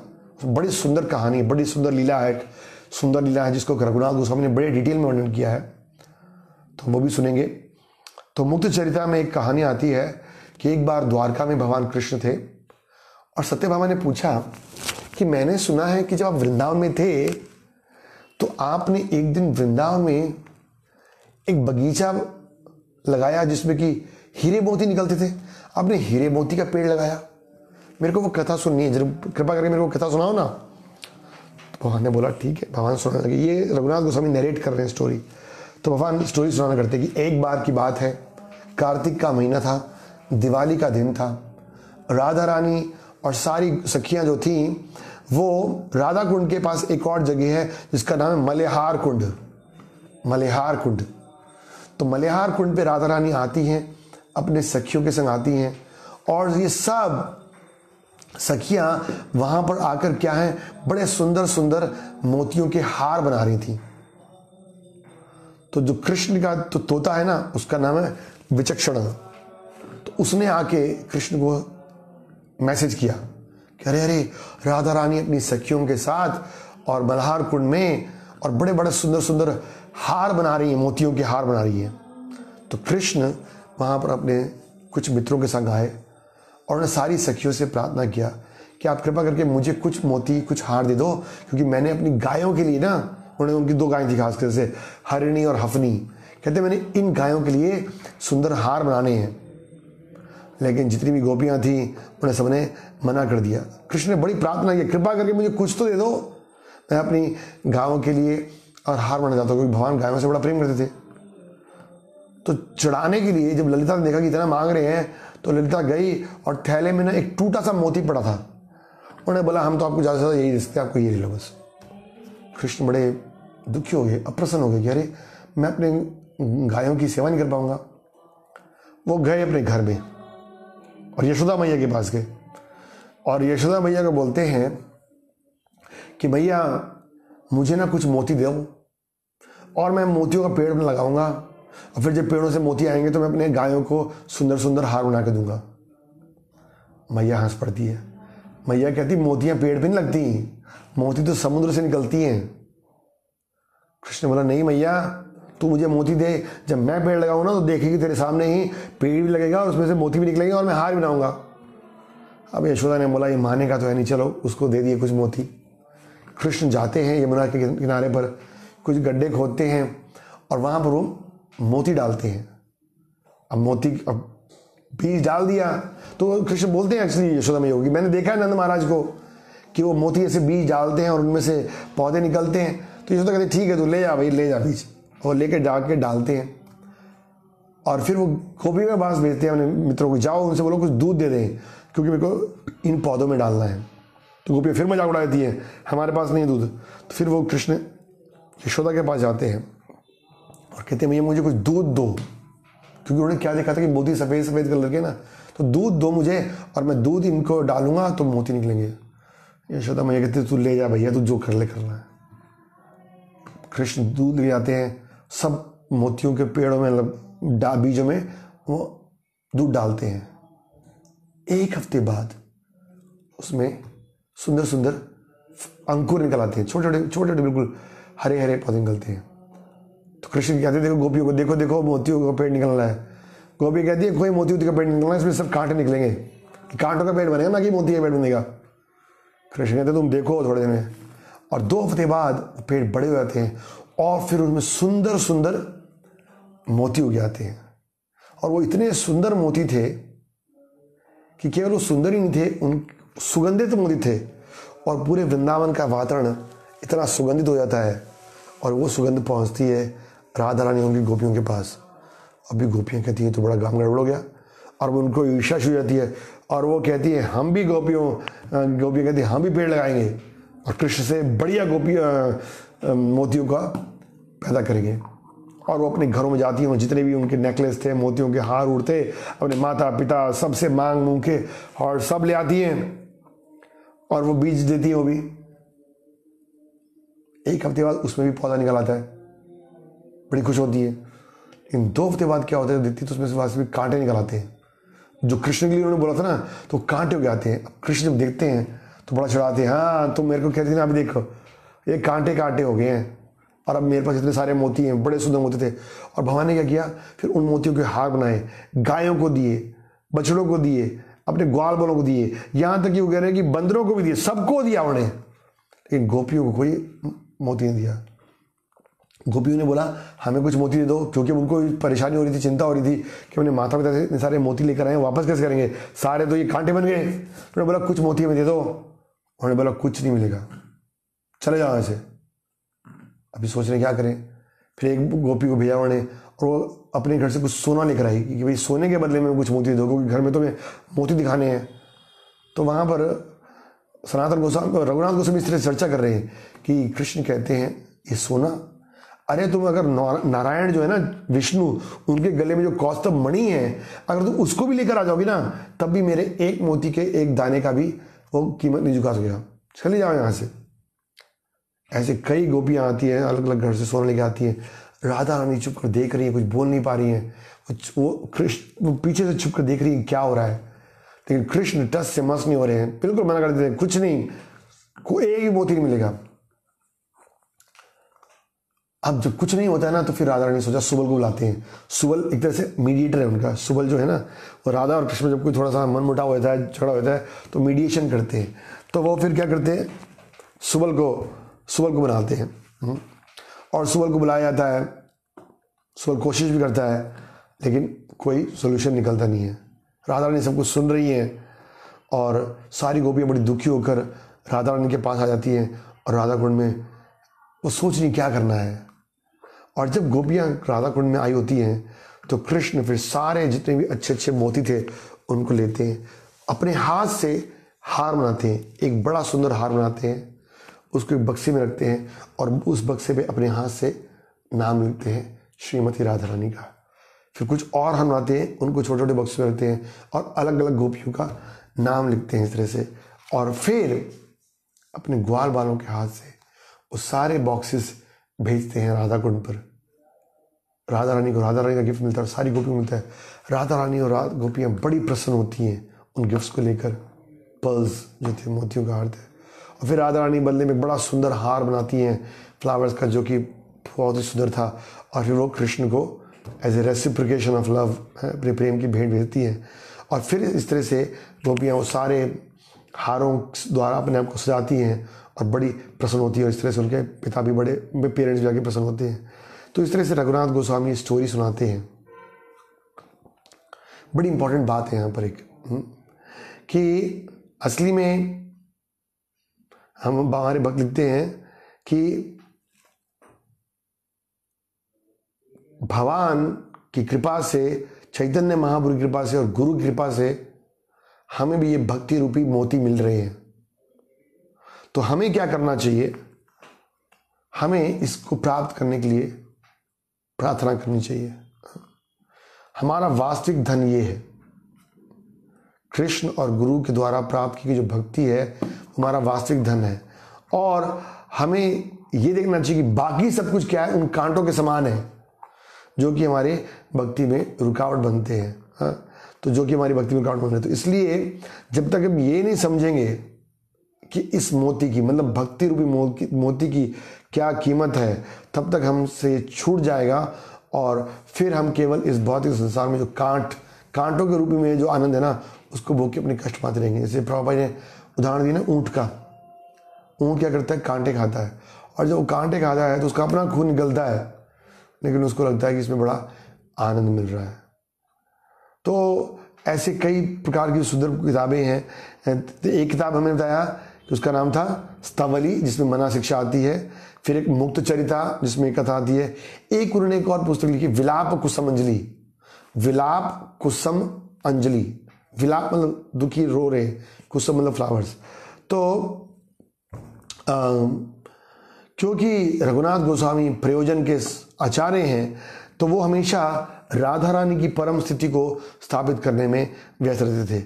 रघुनाथ गोस्वामी राधा रानी के विरह में और उनकी कृपा ना प्राप्त करके सारी उम्मीदों को खोते हुए और बड़े दुखी स्वर में एक प्रार्थना लिखते हैं इसी पुस्तक में, जिसका नाम मैंने आपको बताया ना,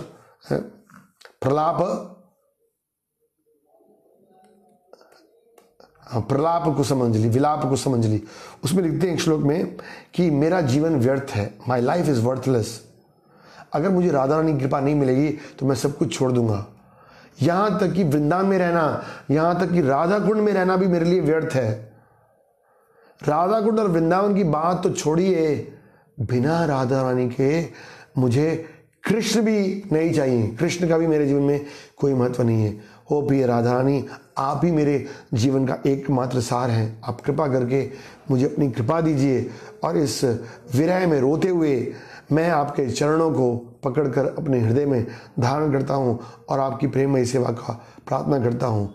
इस प्रकार से वो कह रहे हैं कि जो मैं ये विलाप करके ये प्रार्थनाएं कर रहा हूँ, ये आपके हृदय को आकर्षित करें और अपनी कृपा मुझे दीजिए। तो वहाँ पर आचार्य लिखते हैं कि this is the perfection of प्रयोजन। प्रयोजन आचार्य में वो क्या सिखा रहे हैं कि कृष्ण, वृंदावन, राधा कुंड, सब कुछ की वैल्यू कब तक है? जब तक हम राधा रानी और जो उनकी गोपियां हैं उनके सेवा भाव में, उनके चरणों की सेवा भाव में इनको प्राप्त कर सके हैं। ऑल ऑफ द डिवोटीज, सभी भगवान के जितने भक्त हैं उनमें से गोपियां श्रेष्ठ हैं। तो हमारे जीवन का परफेक्शन क्या है कि यदि हम चाहे भगवान के विरह में भी हैं, लेकिन राधा रानी और उनके जो सखियां हैं उनके सेवक बनकर और उस कृष्ण प्रेम को प्राप्त कर सके। कृष्ण प्रेम का प्राप्ति कृष्ण की एब्सेंस में जितना होता है उतना कृष्ण की प्रेजेंस में नहीं है। राधा रानी और गोपियों ने जो कृष्ण प्रेम प्राप्त किया, हाँ, वो कृष्ण की एब्सेंस में किया। तो रघुनाथ गोस्वामी की इच्छा है, राधा रानी से प्रार्थना कर रहे हैं, हाँ, और हम सब लोगों को भी प्रयोजन आचार्य के रूप में उनसे प्रार्थना करनी चाहिए। क्या प्रार्थना करनी चाहिए कि जो हमारा हृदय है वो भी गोपीर भरतो पद कमलो दासानुदास। गोपीर भरतो मतलब क्या होता है? भरतो मतलब मालिक, गोपियों का भरण करने वाले, पालन करने वाले। तो गोपीनाथ जी हैं, गोपियों के स्वामी हैं। तो चैतन्य महाप्रभु की फिलॉसफी क्या है कि वो डायरेक्टली भगवान से नहीं मिलना चाहते हैं। जो भगवान के प्रेम को प्राप्त करने वाले भक्त हैं, राधा रानी और जो उनकी सखियां हैं, उनके सेवकों के सेवक बनकर उस कृष्ण प्रेम को प्राप्त कर सकते हैं। कृष्ण प्रेम कृष्ण कभी नहीं देंगे। कृष्ण प्रेम हमेशा कृष्ण प्रेम के भक्तों के द्वारा मिलेगा और उन भक्तों में श्रेष्ठ राधा रानी है। तो ये है प्रायोजन का महत्व। हम रोज बोलते हैं ना कि 10 अपराध के बाद हमारे जीवन का लक्ष्य कृष्ण प्रेम प्राप्त करना, और वो कृष्ण प्रेम प्राप्त कब होगा? जब हम गोपीर भरतो पद कमलो दासानुदास। तो महाप्रभु ने ये मेंटली एस्टेब्लिश की है कि डायरेक्टली कृष्ण के नहीं, डायरेक्टली राधा रानी के नहीं, जो उनके सेवकों के सेवक जैसे मंजरी हैं, स्वयं रघुनाथ गोस्वामी हैं, रास मंजरी और अतीर मंजरी के रूप में प्रसिद्ध हैं, और वो क्या कर रही हैं? प्रार्थना कर रही हैं। तो ऐसे रघुनाथ गोस्वामी एक तरफ जब पुरी में थे तो इतने वैराग्य दिखाए, और दूसरी तरफ जब वृंदावन में थे तब वहाँ भी कितना वैराग्य था। खाने पीने में कोई चिंता नहीं, यहाँ तक कि चाहे शेर आ रहा है, चाहे धूप पड़ रही है, और हमेशा कृष्ण राधा रानी के विरह में रहते थे। और वो कह रहे हैं राधा कुंड भी, श्याम कुंड भी, वृंदावन भी, गोवर्धन भी, और तो और मुझे कृष्ण भी प्रसन्न नहीं लग रहे, उतने अच्छे नहीं लग रहे अगर आपकी कृपा नहीं है, राधा रानी की कृपा नहीं है। राधा रानी की कृपा मतलब राधा रानी की जो सखियाँ, उनकी कृपा नहीं है। उनकी सखियों की कृपा का मतलब कि हमारे अंदर जब ये मूड डेवलप होगा कि हम सेवकों के सेवक बनेंगे, तो इस भावना से हमें हरे कृष्ण मंत्र का जप करना चाहिए। प्रभु राधा रानी की कृपा का प्राप्त करने का बेस्ट तरीका क्या है? हरे कृष्ण महामंत्र जप करना। जो हरे शब्द है उसमें हम राधा रानी से प्रार्थना कर रहे हैं। तो हम डायरेक्टली राधा रानी को भी ऐसे नहीं अचीव कर सकते कि लोग बोल रहे केवल राधे राधे बोलकर हम भगवान को प्राप्त कर लेंगे, राधा रानी को प्राप्त करेंगे। नहीं, राधा रानी की कृपा मिलेगी हमें रघुनाथ गोस्वामी, सनातन गोस्वामी, रूप गोस्वामी और स्वयं चैतन्य महाप्रभु ने जो विधि दी है हरे कृष्ण महामंत्र की, उसको प्रदान करके। जो नास्तिक व्यक्ति है वो कभी भी इस कृपा को प्राप्त नहीं कर सकता। एक बड़ी सुंदर सी लास्ट कथा है। तो एक बार क्या हुआ कि ये कथा है 500 साल पहले की बात है, जब औरंगजेब रहता था वहाँ पर। तो वो बड़ा पापी व्यक्ति था, हम देखते हैं, और वो इतना पापी व्यक्ति था कि वो रोज खाना खाने से पहले देखता था कि आज कितने ब्राह्मणों को मारा गया, उनके जिनों को कितने, गिनता था। ऐसे इतना पापी व्यक्ति था। तो एक दिन क्या हुआ कि वो अपने सारे सेना के संग ट्रैवलिंग कर रहा था, बहुत घोड़े गाड़े सब थे उनके संग, और उसको बड़ी प्यास लगी। तो उसने अपने सैनिकों को बोला जाओ ढूंढ कर आओ कहीं पानी है कि नहीं है। और घूमते घूमते ये यहाँ पर आ गया राधा कुंड के पास, जहाँ पर ये रघुनाथ गोस्वामी जी बड़े ध्यान से हरे कृष्ण मंत्र का जप कर रहे थे। तो उन्होंने बोला क्या हम यहाँ का पानी पी सकते हैं? तो रघुनाथ गोस्वामी ने बोला, समझ गए कौन थे? उन्होंने बोला हाँ, तुम जितने भी व्यक्ति हैं सबको ले आओ, यहाँ पर पूरा ब्रह्मांड के लोग आकर पानी पी सकते हो, फिर भी पानी तो नहीं रहेगा। तो औरंगजेब वहाँ पर आए अपने सारे लोगों के संग, और हजारों लोग थे और सबने पानी पिया। और औरंगजेब देख के आश्चर्यचकित था कि भाई कैसी आश्चर्यजनक लेक है। और फिर उसने रघुनाथ गोस्वामी से बोला ये कौन सी लेक है? और तब रघुनाथ गोस्वामी ने बोला कि राधा कुंड है, और यहाँ पर राधा कृष्ण अपनी नित्य लीला प्रदर्शित करते रहते हैं। तो औरंगजेब ने बोला क्या मैं, बड़े अहंकार में, क्या मैं यहाँ पे कोई सेवा कर सकता हूँ? तो रघुनाथ गोस्वामी ने बोला नहीं, तुम यहाँ पर सेवा करने के योग्य नहीं होगी, तुमने भक्तों के प्रति बहुत अपराध किए हैं, तुमने कई मंदिरों को तोड़ा है, और तुम्हारे ऐसा व्यक्ति, अपराधी व्यक्ति की भगवान कभी भी सेवा स्वीकार नहीं करते। तुम यहाँ से चले जाओ और कभी वापस मुड़ के नहीं आना। तो हम देख सकते हैं यहाँ पर बड़ा इंपॉर्टेंट प्रिंसिपल जो है वो है क्या, कि अगर हम भगवान के भक्तों के प्रति अपराध करते हैं तो फिर हम कभी भी आध्यात्मिक जीवन में प्रवेश नहीं कर सकते हैं। तो इन गोस्वामियों की कथा से हमें ये सीखना चाहिए कि हमें भजन करना है बड़े सावधानी पूर्वक, और खासकर से रघुनाथ गोस्वामी कथा से किस तरह से वो इतने धनी परिवार से थे, फिर भी उनके अंदर पूरा वैराग्य था। तो हम इन लोगों का अनुकरण तो नहीं कर सकते, पर इनसे प्रार्थना जरूर करें कि हमारे हृदय में भी नाम के प्रति, सेवा के प्रति रुचि उत्पन्न हो, और भौतिक जीवन के प्रति हमारा वैराग्य हो, जिससे कि हम कृष्ण प्रेम को प्राप्त कर सकें। तो हम रघुनाथ गोस्वामी से प्रार्थना करते हैं। इनके बहुत सारे सुंदर सुंदर, ये मना शिक्षा खासकर से बड़ी सुंदर बुक है, आप पढ़ सकते हो कभी। 12 श्लोक है इसके अंदर, जैसे उपदेशामृत है ना रूप गोस्वामी की, वैसे ही इनकी है मना शिक्षा। और मन को गाइड कर रहे हैं, ये करो, ये नहीं करो, ये करो। ये मन को जब तक ट्रेनिंग देंगे, अल्टीमेटली तो मन से भगवान को हमने स्मरण करना है। भगवान कह रहे हैं अंत काले चामा में स्मरण मुक्तवा कलेवरम। तो ये मन जो है बदमाश है, लेकिन अगर रूप गोस्वामी, रघुनाथ गोस्वामी जैसे महान आचार्यों के द्वारा जो दिए गए शास्त्र हैं उनके अनुसार मन को ट्रेनिंग देंगे, और मन को ट्रेनिंग देने का सबसे पहला है मंत्र, तो फिर कुछ उम्मीद कर सकते हैं हम कि भगवान की कृपा प्राप्त हो। हरे कृष्णा। श्री रघुनाथ गोस्वामी पाद की जाय, षट गोस्वामी प्रभु की जाय। तो कल हम गोपाल भट्ट गोस्वामी के बारे में सुनेंगे। अभी जो आगे हम गोस्वामी के बारे में चर्चा करेंगे वो उसमें एक एक दिन ही लेंगे, क्योंकि ज़्यादा लंबा नहीं करेंगे। बट हम चाहते हैं कि जो भी हम सुन रहे हैं उसको हम ध्यान सुने और जीवन में उतारने का प्रयास करें। हरे कृष्णा।